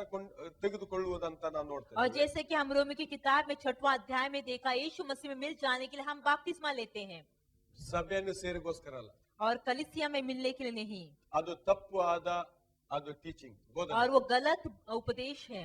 Praise Jesus. प्रभु की स्तुति ಸೊ हो. ಯಾರು ಕ್ರಿಸ್ತನ ಅಂಗೀಕರಿಸ್ತಾರೆ ಅವರು ಮಾತ್ರ ಕ್ರಿಸ್ತನಲ್ಲಿ ದೀಕ್ಷಾ ಸ್ಥಾನ ಹೊಂದಿಕೊಂಡು ಆತನಲ್ಲಿ ಸೇರಿಕೊಳ್ಳುತ್ತಾರೆ. और जो जो यीशु मसीह को स्वीकार करते हैं वही बपतिस्मा लेकर उसमें मिल जाते हैं. ಈಗ ನಾವು ನೋಡ್ತೇವೆ ರಕ್ಷಕನಾಗಿದೆ. ಓಕೆ, 24 ವಚನ. और 24वां वचन हम देखेंगे. पर जैसे कलीसिया मसीहा के अधीन है, वैसे ही पत्नियां भी हर बात में अपने अपने पति के अधीन रहे. ಓಕೆ, ಅದರ ಮಧ್ಯದಲ್ಲಿ ಇನ್ನೊಂದು ಕೂಡ ಹೇಳಲಿಕ್ಕೆ ಇಷ್ಟಪಡ್ತೇನೆ. और उसके बीच में और एक बात बताना चाहते हैं. ಈಗ ಸಭೆ ಯಾರು ಅಂದ್ರೆ कलीसिया मतलब ಯೇಸು ಕ್ರಿಸ್ತನಲ್ಲಿ ಒಪ್ಪಂದ ಮಾಡಿಕೊಂಡಂತ ಬ್ರೈಡ್ ಆಗಿದೆ. ಬ್ರೈಡ್. और यीशु मसीह के साथ वाचा बांधा हुआ दुल्हन है. Praise you, Jesus. प्रभु की स्तुति हो. ನಾವು ತಿಳಿದುಕೊಳ್ಳೋದು ಅತಿ ಅಗತ್ಯ. हम जानना बहुत ही जरूरी है. ನಾವು ಮದಿ ಆಗುವಾಗ ನಾವು ಏನ್ ಮಾಡ್ತೇವೆ, ಗಂಡನಿಗೆ ನಮಗೆ ಏನ್ ಮಾಡ್ತೇವೆ, ಒಂದು ಒಪ್ಪಂದ ಮಾಡಿಕೊಳ್ತೇವೆ ಅಥವಾ ಏನ್ ಹೇಳ್ತೇವೆ, ಕವನೆಂಟ್ ಮಾಡಿಕೊಳ್ತೇವೆ. हम देखते हैं शादी होते समय पति पत्नी के बीच में एक कवनेंट, एक वाचा होती है. Praise you, Jesus. प्रभु की स्तुति हो. ನಾವು 2ನೇ ಕೊರಿಂಥ 11 ವಚನ ನೋಡುವ. और दूसरा कोरिन्थियों का 11ನೇ ಅಧ್ಯಾಯ. 11 अध्याय. ಇಲ್ಲಿ ವಾಕ್ಯ 1ನೇ ವಚನದಿಂದ ನಾವು ನೋಡ್ತಿರುವಾಗ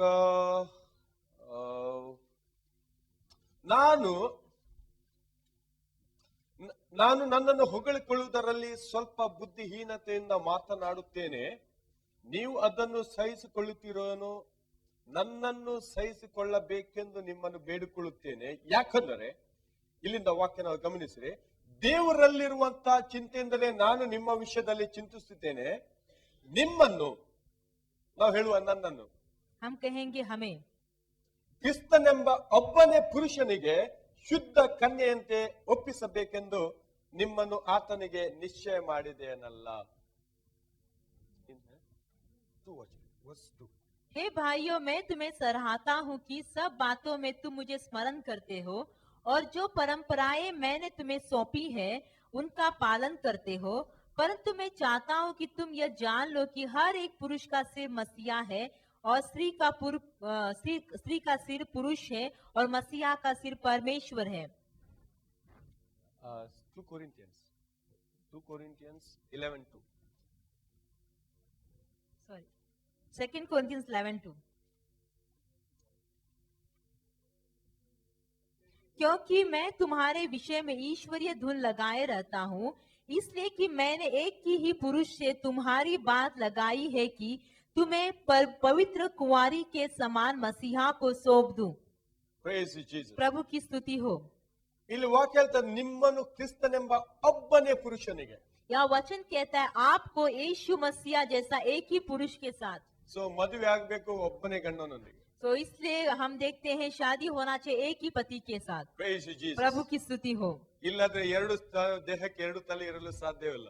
इसलिए हम देखते नहीं तो ऐसा नहीं कि एक देह को दो सर हो. ನಾನು ಎಣಿಸ್ಕೊಳ್ತೇನೆ, ನಿಮ್ಗೆ ಅರ್ಥ ಆಗ್ತಾ ಉಂಟು. और हम समझते हैं कि आप समझ रहे हैं. ಒಂದು 2 ತಲೆ ಅಥವಾ 3 ತಲೆ ಇಡ್ಲಿಕ್ಕೆ ನಾವು ಪ್ರಾರಂಭಿಸಿದಾದ್ರೆ ವ್ಯಭಿಚಾರವಾಗುತ್ತೆ. अगर 2 सिर या 3 सिर रखते हैं तो व्यभिचार होता है. ಇಲ್ಲಿ ವಾಕ್ಯ ಹೇಳ್ತದೆ, ನಿಮ್ಮ ಕ್ರಿಸ್ತನೆಂಬ ಒಬ್ಬನೇ ಪುರುಷನಿಗೆ ಶುದ್ಧ ಕನ್ಯೆ. ವಾವ್, ಇದು ಇಂಪಾರ್ಟೆಂಟ್. यहाँ वचन कहता है यीशु मसीह का जैसे एक ही पुरुष को पवित्र कुंवारी.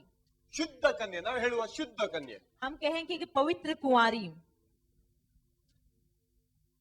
ಶುದ್ಧ ಕನ್ಯೆ ಅಂತ ನಿಮ್ಮನ್ನು ಒಪ್ಪಿಸಿದ್ದೇನಲ್ಲ. और वो कहता है, पौलुस कहता है कि पवित्र कुंवारी के समान आपको सौंप दिया है. ಯೇಸು ಕ್ರಿಸ್ತನು ಯಾರಿಗೋಸ್ಕರ ಬರುವುದಂದ್ರೆ ಶುದ್ಧವಾದ ಸಭೆಗೋಸ್ಕರ ಬರುವನಾಗ. और यीशु मसीह किसके लिए आएगा? हम देखते हैं पवित्र कलीसिया के लिए आएगा. ಈ ಲೋಕದಲ್ಲಿ ಸಭೆಗಳು ಅನ್ನುವಂತ ಹಲವು ಇರಬಹುದು. हम देखिए इस दुनिया में कलीसिया के अनेक हो सकते हैं, ಆದರೆ ಶುದ್ಧ ಕನ್ಯೆ ಅಂತಿರುವಂತ ಸಭೆಗೋಸ್ಕರ ಯೇಸು ಕ್ರಿಸ್ತನು ಬರುವನಾಗಿದ್ದಾನೆ. लेकिन पवित्र कुंवारी की जैसा कलीसिया जो है उसके लिए यीशु मसीह ಆದ आएगा. ಕಾರಣ ನಾವು ತಿಳಿದುಕೊಳ್ಳಬೇಕು, ನಾನು ಎಲ್ಲಿದ್ದೇನೆ. और इसलिए हमें जानना है कि हम कहाँ हैं. Price the lord. प्रभु की स्तुति हो. ನೀನು ಕ್ರಿಸ್ತನಲ್ಲಿ ಕ್ರಿಸ್ತನ ರಕ್ತದಿಂದ ಶುದ್ಧೀಕರಿಸಲ್ಪಟ್ಟ ಮತ್ತು ಆತನ ಬೋಧನೆಯನ್ನು ಪ್ರಬೋಧಿಸುವಂತ ಸಭೆಯಲ್ಲಿ ಇದೆಯೋ ಇಲ್ಲೋ ಅಂತ ನೀನು ಅದು ತಿಳ್ಕೊಳ್ಳುವಂತ ವಿಷಯ. हमें ये बात जानना है कि आप प्रभु यीशु मसीह के द्वारा उसके कलीसिया में आप शुद्ध कलीसिया में आप है या नहीं. Praise the Lord. प्रभु की स्तुति हो।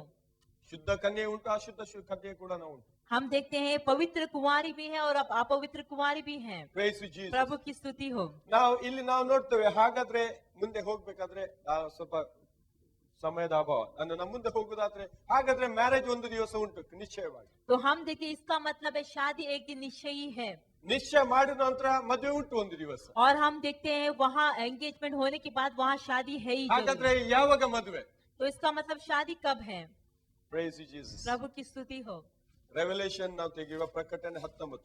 और हम प्रकटीकरण की किताब है 19वां अध्याय। ಪ್ರಕಟಣೆ ಎಲ್ಲಿ ಇದೆ ಅಂದ್ರೆ,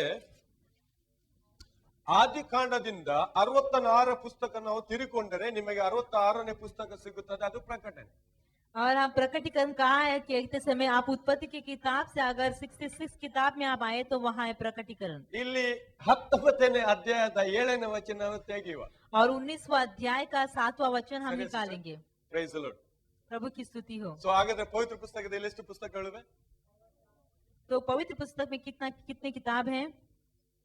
ಇಂಡೈರೆಕ್ಟ್ ಆಗಿ ನೀವು ಕಲಿತಾ ಇದ್ದೀರಿ. Praise the Lord. ಹಾಗಾದ್ರೆ ನಾ ಹೇಳಿದ್ದು ಸರಿ. ಹಾಗಾದ್ರೆ ಆದಿಕಾಂಡದಿಂದ 66ನೇ ಪುಸ್ತಕ 19ನೇ ಅಧ್ಯಾಯ 7ನೇ ವಚನ. तो हम जो कह रहे हैं कि हम देखते उत्पत्ति से 66 किताब में 19वां अध्याय का 7वां वचन। ಯಜ್ಞದ ಕುರಿಯಾದಾತನ ವಿವಾಹ ಕಾಲ ಬಂತು, ಆತನಿಗೆ ವಿವಾಹವಾಗುವ ಕನ್ಯೆ ತನ್ನನ್ನು ಸಿದ್ಧ ಮಾಡಿಕೊಂಡಿದ್ದಾಳೆ. ಸಂತೋಷ ಪಡೋಣ, ಹರ್ಷಗೊಳ್ಳೋಣ, ಆತನನ್ನು ಘನಪಡಿಸೋಣ. आओ हम आनंदित और मगन हो और उसकी स्तुति करें, क्योंकि मेमने का विवाह आ पहुंचा है और उसकी दुल्हन ने अपने आप को तैयार कर लिया है। Praise you, Jesus. प्रभु की स्तुति हो। Hallelujah. हालेलुया। ಯಜ್ಞದ ಕುರಿಯಾದಾತನ ವಿವಾಹ. ಯಾತನು ಯಜ್ಞದ ಕುರಿ ಅಂದರೆ ಯಾರು? हम देखते हैं यहाँ मेमने का विवाह कहते समय कौन है? ಇಲ್ಲಿ ನಾವು ನೋಡ್ತೇವೆ ಯೇಸು ಕ್ರಿಸ್ತನ ಮದುವೆ ಅಂದ್ರೆ ವಿವಾಹದ ಸಮಯ ಬಂತು. हम देखते हैं यीशु मसीह का शादी का समय आ गया। ಹಾಗಾದ್ರೆ ಮೊದಲಿಂಗನು ಬರ್ತಾ ಇದ್ದಾನೆ. इसका मतलब हम देखते दुल्हा आ रहा है। ಈಗ ಮೊದಲಿಗಿತ್ತಿ ಸಿದ್ಧವಾಗಿ ಕಾಯ್ತಾ ಉಂಟು. और हम देखते हैं दुल्हन जो तैयार होकर इंतजार कर रही ಆ है। ಒಂದು ಸಮಯ ಮೊದಲಿಗೆ ನಾವು ಮೊದಲಿಂಗನು ಬರುವಂತ ಸಮಯದಲ್ಲಿ ಮೊದಲಿಗಿತ್ತಿ ಆ ಸಿದ್ಧತೆ ಇಲ್ಲವಾದರೆ ಏನಾಗುತ್ತದೆ? अगर हम देखते हैं दुल्हा आते समय अगर दुल्हन तैयार नहीं तो क्या होगा? Praise you, Jesus. प्रभु की स्तुति हो। Hallelujah. Hallelujah. Praise you, Jesus. ಪ್ರಭು ಕಿ ಸ್ತುತಿ ಅದಕ್ಕೋಸ್ಕರ ಹೋ. ಇಲ್ಲಿ ವಾಕ್ಯ ಹೇಳ್ತದೆ, ಆತನಿಗೆ ವಿವಾಹವಾಗುವ ಕನ್ಯೆ ತನ್ನನ್ನು ಸಿದ್ಧ ಮಾಡಿಕೊಂಡಿದ್ದಾಳೆ. और यहाँ वचन कहता है उसकी दुल्हन ने अपने आप को तैयार कर लिया है। Praise you, Jesus. प्रभु की स्तुति हो। ಹೇಗೆ ನಾವು ಸಿದ್ಧ ಮಾಡಿಕೊಳ್ತೇವೆ? और किस तरह तैयार करते हैं ಯಾವ ರೀತಿಯಲ್ಲಿ ಸಿದ್ಧವಾಗುತ್ತೇವೆ? और किस तरह तैयार होते हैं? ಕೊಲೊಸ್ಸನ 1 ಅಧ್ಯಾಯ ತೆಗೆಯುವ. कुलस्य का पहला अध्याय निकालेंगे। 28 ವಚನ ದಯಮಾಡಿ ನಾವು 28वां ತೆಗೆಯುವ. वचन हम पढ़ेंगे। ನಮ್ಮ ಗಮನ ಅಲ್ಲಿ ಇರಲಿ.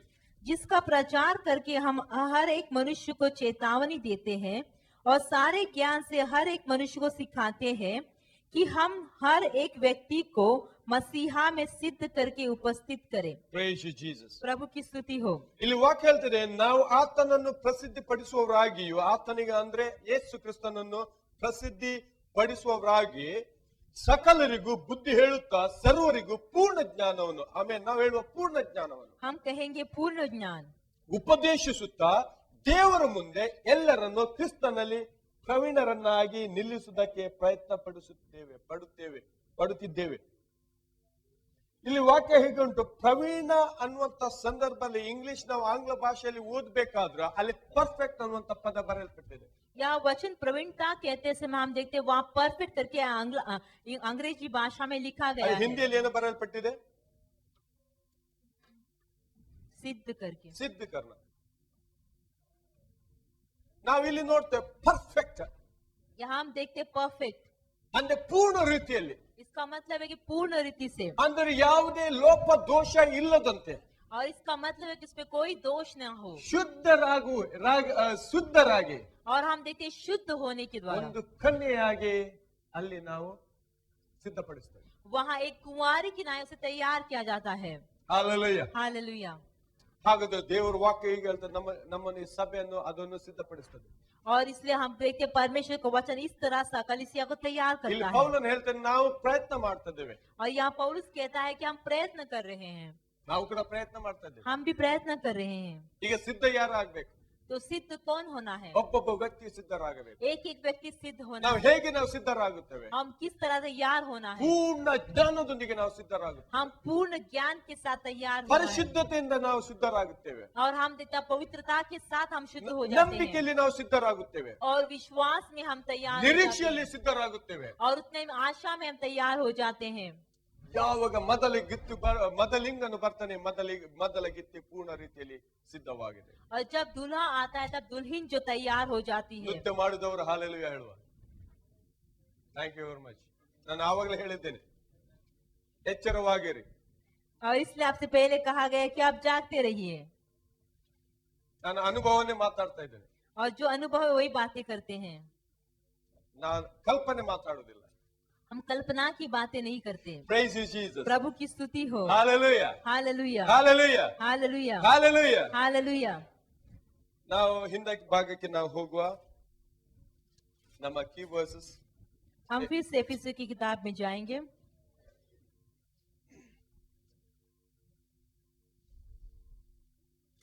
ಸಭೆಯು ಕ್ರಿಸ್ತನಿಗೆ ಹೇಗೆ ಅಧೀನವಾಗಿದೆಯೋ ಹಾಗೆ ಸ್ತ್ರೀಯರು ತಮ್ಮ ತಮ್ಮ ಗಂಡಂದರಿಗೆ ಎಲ್ಲಾ ವಿಷಯಗಳೆಲ್ಲ ಅಧೀನರಾಗಬೇಕು.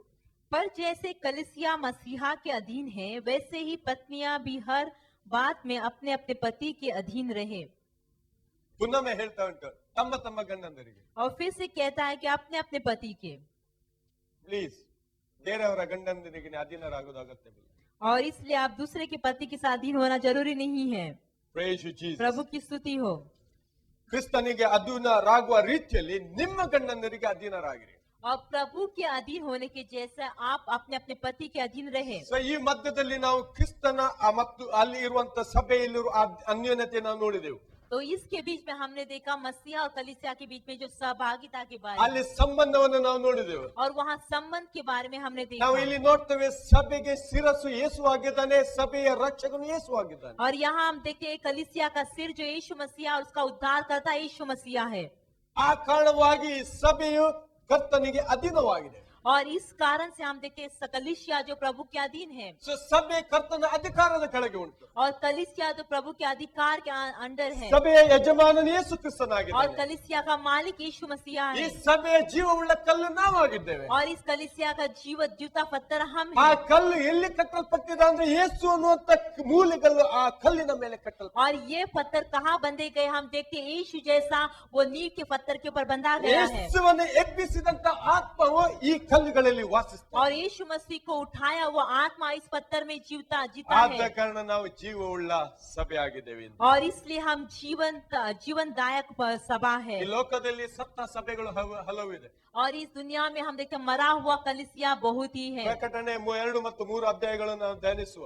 और प्रकटीकरण का दूसरा और तीसरा अध्याय में हम ध्यान कर ಅಲ್ಲಿ सकते 7 हैं। ಸಭೆಗಳಿಗೆ ಬರುವಂತ ಸಂದರ್ಭದಲ್ಲಿ ಅಲ್ಲಿ ಕೂಡ ಮಾತಾಡ್ತವೆ. और वह 7 कलीसिया के बारे में बातें करते समय वह बातें करते हैं। Price you Jesus. प्रभु की स्तुति ದೇವರ हो। ಚಿತ್ತವಿರುದ್ಧ ನಾವು ಮುಂದುವರಿಸುವ ಮುಂದಿನ ಭಾಗದಲ್ಲಿ. और परमेश्वर की इच्छा तो आगे के दिनों में इसे आगे बढ़ाएंगे। ನಿಮ್ಮ ಆಶೀರ್ವಾದ ನೀವು ಅದನ್ನು ಕಂಟಿನ್ಯೂ ಮಾಡಬೇಕಾದ್ರೆ ದಯಮಾಡಿ ನೀವು ತಪ್ಪಿಸಿಕೊಳ್ಳಬೇಡಿರಿ. अगर आपकी आशीष को आपको आगे पाना है तो आप चुकिए मत। Praise you Jesus. ಪ್ರಭು ಕಿ ಕರ್ತ ಸ್ತುತಿ ನಿಮ್ಮನ್ನು ಆಶೀರ್ವದಿಸನಾಗಿದ್ದಾನೆ. और प्रभु आपको आशीष ನಾವು देगा। ಧ್ಯಾನಿಸಿದೆವು, ದೇವರು ನಾವು ನೇಮಿಸಿದಂತ ಒಂದು ಕುಟುಂಬ, हमने ध्यान किया परमेश्वर ने नियमित किया हो परिवार, ದೇವರ ನೇಮಕ ಕುಟುಂಬ, परमेश्वर ने नियमित किया हो ಗಾಡ್ परिवार, ಆರ್ಡೈನ್ಡ್ ಫ್ಯಾಮಿಲಿ. हम परमेश्वर ने नियमित किया हो ಸೊ ಆವಾಗ परिवार। ನಾವು ನೋಡ್ತಾ ಇದ್ದೇವೆ ಅಲ್ಲಿ ಸಭೆ ಮತ್ತು ಕ್ರಿಸ್ತನಲ್ಲಿರುವಂತ ಸಂಬಂಧ और वहाँ हम देखते हैं कलीसिया और मसीहा के बीच में संबंध, ಮತ್ತು ಗಂಡ ಮತ್ತು ಪತ್ನಿಯಲ್ಲಿರುವಂತ ಸಂಬಂಧ. और उसी तरह पति और पत्नी के बीच में जो संबंध, ಇಲ್ಲಿ ಒಂದು ವಿಶೇಷವಾದ ಗಾಢವಾದ ಸಂಬಂಧ ಇಲ್ಲಿ ಉಂಟು. और यहाँ विशेष और हम देखते हैं बहुत ही गहराई का संबंध है। ಹಾಲೆಲೂಯ. ಅದು हालेलुया। ನಾವು ಮುಂದಿನ ಭಾಗದಲ್ಲಿ ನಾವು ಅದನ್ನು ಧ್ಯಾನಿಸುವ. और उससे आगे के भाग में हम ध्यान करेंगे। ಆಶೀರ್ವಾದ ಹೊಂದಿದವರು ಜೋರಾಗಿ ಹಾಲೆಲೂಯ ಹೇಳುವ. और जिन्होंने आशीष पाया जोर से हालेलुया कहेंगे। ಅಷ್ಟೇ ಆಶೀರ್ವಾದ ಹೊಂದಿದ್ದೀರಾ ನೀವು? क्या उतना ही आपने आशीष पाया है? Price you Jesus.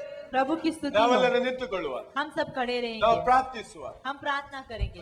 ನೀವು ಕೇವಲ ನೀವು ಮಾತುಗಳಲ್ಲ, ಈ ದಿನದಲ್ಲಿ और सिर्फ बातें नहीं आज ಲೈವ್ के दिन ಸ್ಟ್ರೀಮ್ ಮುಖಾಂತರ 20 ದೇಶಗಳು ಇವಾಗ ವೀಕ್ಷಿಸ್ತಾವೆ ಇವೆ. में। और हम देखते लाइव स्ट्रीम के द्वारा 20 देश जो देख रहे हैं।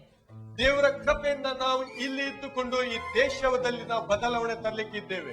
और परमेश्वर की कृपा से हम यहाँ रहते हुए इस देश में बदलाव लाएंगे। Price you Jesus. प्रभु की स्तुति हो। Hallelujah, hallelujah, hallelujah. हालेलुया। ನಾವು ಪ್ರಾರ್ಥಿಸುವ, हम प्रार्थना ನಮ್ಮ करेंगे, ಕಣ್ಣುಗಳನ್ನು ಮುಚ್ಚಿಕೊಳ್ಳುವ. हमारे आंखों को बंद करेंगे। ನನ್ನನ್ನು ಆಲಿಸುವ ದೇವಜನವೇ, और मुझे सुनने वाले परमेश्वर के ನೀನು लोगों, ನಿನ್ನ ದೇಶದಲ್ಲಿ ಇದ್ದುಕೊಂಡು तू अपने देश में रहते हुए ಎಲ್ಲಿ ಇದೆಯೋ ಅಲ್ಲಿ ಕಣ್ಣು ಮುಚ್ಚಿಕೊಳ್ಳುತ್ತಾ ನಿನ್ನನ್ನು ಕರ್ತನಿಗೆ ಸಮರ್ಪಿಸು. जहाँ पे है वहाँ ये आंखें बंद करके अपने आप को प्रभु को सौंपे। ಯೇಸು ಕ್ರಿಸ್ತ ನಾಮದಲ್ಲಿ ಒಂದು ಕರೆ ನಿನಗೆ ಕೊಡಲು ಇಷ್ಟಪಡುತ್ತೇನೆ. और यीशु मसीह के नाम से एक बुलाहट आपको देना चाहते ಈ हैं। ದಿನದಲ್ಲಿ ಒಂದು ವೇಳೆ ನೀನು ಕ್ರಿಸ್ತನನ್ನು ನಿನ್ನ ರಕ್ಷಕನಾಗಿ और आज के दिन में अगर आप यीशु मसीह का अपना उद्धार ನಿನ್ನ करते ಒಡೆಯನಾಗಿ ಒಪ್ಪಿಕೊಳ್ಳಲಿಲ್ಲವಾದ್ರೆ, अगर आपने अपना मालिक बल्कि आपने स्वीकार नहीं किया है ಒಂದು तो, ಒಳ್ಳೆಯ ಪ್ರೀತಿಯ ಒಂದು ಇನ್ವಿಟೇಷನ್ ಕರೆಯೊಳನೆ ನಿನಗೆ ಕೊಡ್ತಾ ಇದ್ದೇನೆ. और आपको ये प्यार भरा आमंत्रण हम देते हैं। ಯೇಸು ನಿನ್ನ ರಕ್ಷಕನಾಗಿ ನೀನು ಅಂಗೀಕರಿಸು.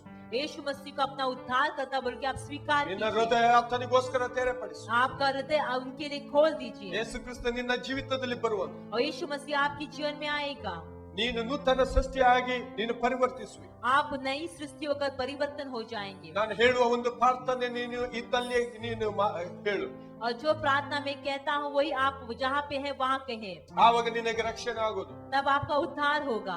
ಯೇಸು ಕ್ರಿಸ್ತ ನಿನ್ನ ಜೀವಿತದಲ್ಲಿ ಬರುವನು यीशु मसीह आपके जीवन में आएगा। ಮತ್ತು ನೀನು ದೇವ ಮಗುವಾಗಿ आप परमेश्वर के बच्चे होकर आप परिवर्तन हो जाएंगे। ಪ್ರಾರ್ಥಿಸುವ. हम प्रार्थना करेंगे ತಂದೆ ಯೇಸುವಿನ ಶ್ರೇಷ್ಠ ನಾಮದಲ್ಲಿ पिता यीशु मसीह के नाम ನಿನಗೆ से ಸ್ತೋತ್ರವನ್ನು आपको ಸಲ್ಲಿಸುತ್ತೇನೆ. धन्यवाद देते हैं।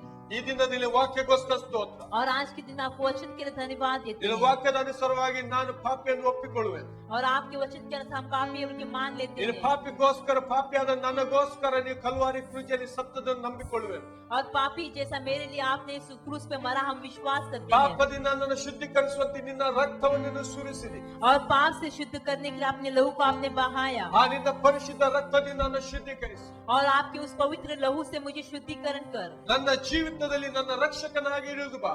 और मेरे जीवन में मेरे उद्धार करता बोल के आप उतर आ जाओ। ಈ ದಿನದಲ್ಲಿ ನಿನ್ನನ್ನು ನನ್ನ ರಕ್ಷಕನಾಗಿ ನಾನು ಅಂಗೀಕರಿಸುವನಾಗಿದೆ. और आज के दिन में मुझे आपको अपना उद्धार करता बोल के स्वीकार करती हूँ, ನಿನ್ನ करता ಹೌದು, हूँ। ನನ್ನನ್ನು ನಿನ್ನ ಮಗಳಾಗಿ ಅಥವಾ ಮಗನಾಗಿ ಅಂಗೀಕರಿಸು. और मुझे अपना बेटा या बेटी बोल के आप स्वीकार ಈ कीजिए। ದಿನದಲ್ಲಿ ನಾನು ನಿನ್ನವಳನಾಗಿದ್ದೇನೆ. और आज के दिन में मैं आपका हूँ, आपकी हूँ, ನೀನು ನನ್ನವಳನಾಗಿದ್ದೀಯ. और आप मेरा है। ನಿನ್ನ ಮಾರ್ಗದಲ್ಲಿ ನಡೆಯುವಂತೆ ಸಹಾಯಪಡಿಸು. और आपके रास्ते में चलने के साथ सहायता ನಿನ್ನ कर। ಆತ್ಮದಿಂದ ತುಂಬು. और आपके आत्मा से भर। ನಿನಗೆ ಸಾಕ್ಷಿಯಾಗಿ और ಜೀವಿಸು. आपकी गवाही होने के साथ कृपा ನಿನ್ನ कर। ಪರಲೋಕದ ಸಂಸ್ಥಾನದಲ್ಲಿ और आपकी स्वर्ग की उस संस्थान ನನ್ನನ್ನು में ಸೇರಿಸಿಕೊ. मुझे चलाओ। ನನ್ನನ್ನು ಅಂಗೀಕರಿಸಲಿಕ್ಕೆ ಸ್ತೋತ್ರ. मुझे स्वीकार किए इसलिए धन्यवाद देते हैं। ಆಮೆನ್. आमीन। ನನ್ನನ್ನು ಹೇಳಿದ ಎಲ್ಲರೂ ನೀನು ಈ ದಿನದಲ್ಲಿ ನೀನು ರಕ್ಷಣೆ ಹೊಂದಿದೆ. और जिन्होंने इस प्रार्थना को बोला आज के दिन उद्धार पाए, ತಂದೆ ಯೇಸುವಿನ ಶ್ರೇಷ್ಠ ನಾಮದಲ್ಲಿ पिता यीशु मसीह के नाम से ಇಲ್ಲಿದ್ದ ಒಬ್ಬೊಬ್ಬರನ್ನು ಆಶೀರ್ವಿಸೋಣ. यहाँ जो मौजूद है एक एक व्यक्ति को आशीषित करते हैं। ನನ್ನನ್ನು ವೀಕ್ಷಿಸುವ ಒಬ್ಬೊಬ್ಬ ದೇವ ಜನರನ್ನು ಆಶೀರ್ವದಿಸೋಣ. और मुझे देखने वाले एक एक परमेश्वर आपके लोगों को आशीष करते ಈ हैं। ಲೋಕದ ಯಾವ ಕಡೆಯಲ್ಲಿ ಇದ್ದರೂ ಸರಿಯೇ और इस दुनिया के कोई भी कोने में हो तो ನಿನ್ನ ಹಸ್ತವು ಅವರನ್ನು ಮುಟ್ಟಿ ಆಶೀರ್ವದಿಸುವಂತ ಅದು ಮೊಟ್ಟ ಕೈಯಲ್ಲ. और आपका हाथ उन्हें छूकर आशीष ना दे ऐसा आपका हाथ छोटा नहीं ಅವರನ್ನು है। ಮುಟ್ಟಿ ಸ್ವಸ್ಥಪಡಿಸುವಂತೆ आप उसे छूकर चंगाई देने के लिए, ರಕ್ಷಿಸುವಂತೆ ಪ್ರಾರ್ಥಿಸುವನಾಗಿದೆ. उद्धार करने के लिए हम प्रार्थना करते ಅವರ हैं। ಆತ್ಮ ಪ್ರಾಣ ಶರೀರವು आप उनका आत्मा प्राण और शरीर ನಿನ್ನ ಅಮೂಲ್ಯ ರಕ್ತದಿಂದ ಶುದ್ಧೀಕರಿಸಿ. आपके बहुमूल्य उस लहू के द्वारा ನಿನ್ನ शुद्धिकरण ಪವಿತ್ರಾತ್ಮನ ಅಭಿಷೇಕ ಅವರ ಮೇಲೆ ಇಳಿದು ಬರಲಿ. परमेश्वर पवित्र आत्मा का अभिषेक उनके ऊपर उतर आए। ನೀನು ಅವರ ಜೀವಿತದಲ್ಲಿ ಹೊಸ ಕಾರ್ಯವನ್ನು ಮಾಡುವಂತೆ ನಾ ಬೇಡಿ. आप उनके जीवन में नया कार्य करने के लिए मांगते हैं। ಪವಿತ್ರಾತ್ಮನ ಅಭಿಷೇಕ ಇಳಿದು ಬರಲಿ. पवित्र आत्मा का अभिषेक उतर आए। ಈ ದಿನದಲ್ಲಿ ಹಾಲಿನ ನೂತನ ಸೃಷ್ಟಿಯಾಗಿ और आज के दिन में हर एक व्यक्ति नई सृष्टि हो जाए ನೂತನ ನಿರೀಕ್ಷೆಯಲ್ಲಿ और नई आशा के साथ, ಅವರಂತೆ ಈ ಹಾಲು ನಿನ್ನ ಶುಭವು ಕೃಪೆಯನ್ನು ದಯಪಾಲಿಸುತ್ತ और नई आपका शुभ और कृपा उनका पीछा करते हुए दया करते हुए ಅವರನ್ನು ಮುನ್ನಡೆಸುವಂತೆ ಬೇಡಿಕೊಂಡಿದ್ದೇನೆ. पूरी छला मांगते हैं। ಒಬ್ಬೊಬ್ಬರನ್ನು ಆಶೀರ್ವಿಸಲಾಗಿದೆ. एक एक को आशीष देते हैं। ತಂದೆ ಮಗ ಪವಿತ್ರಾತ್ಮನ ಅಭಿಷೇಕ पिता पुत्र पवित्र आत्मा का अभिषेक ಆಶೀರ್ವಾದವು आशीष ಅವರ ದೇಹ ಆತ್ಮ ಪ್ರಾಣಗಳಲ್ಲಿ ಮಾತಾಡುವನಾಗಿದೆ. उनका देह और आत्मा और प्राण शरीर में बातें करते हैं. ಯೇಸು ನಜರೇತಿನ ನಾಮದಲ್ಲಿ ಆಶೀರ್ವದಿಸುವನಾಗಿದೆ. यीशु मसीह के नाम से ಆಶೀರ್ವಾದವನ್ನು आशीष ಈ पाई ದಿನದ ಮೇರೆಗೆ और आज के दिन से ನೀನು ವಿಶೇಷವಾಗಿ ಆಶೀರ್ವಾದ ಹೊಂದಿಕೊಂಡಿದ್ದೀಯ. और आज के दिन से आप विशेष रीति से आशीष ಮತ್ತೆ पाएंगे ಈ ಲೋಕಕ್ಕೆ ನೀನು ಆಶೀರ್ವಾದವಾಗು. और उसी तरह इस दुनिया को आशीष आए. आमीन. आमीन ಆಮೆನ್ आमीन.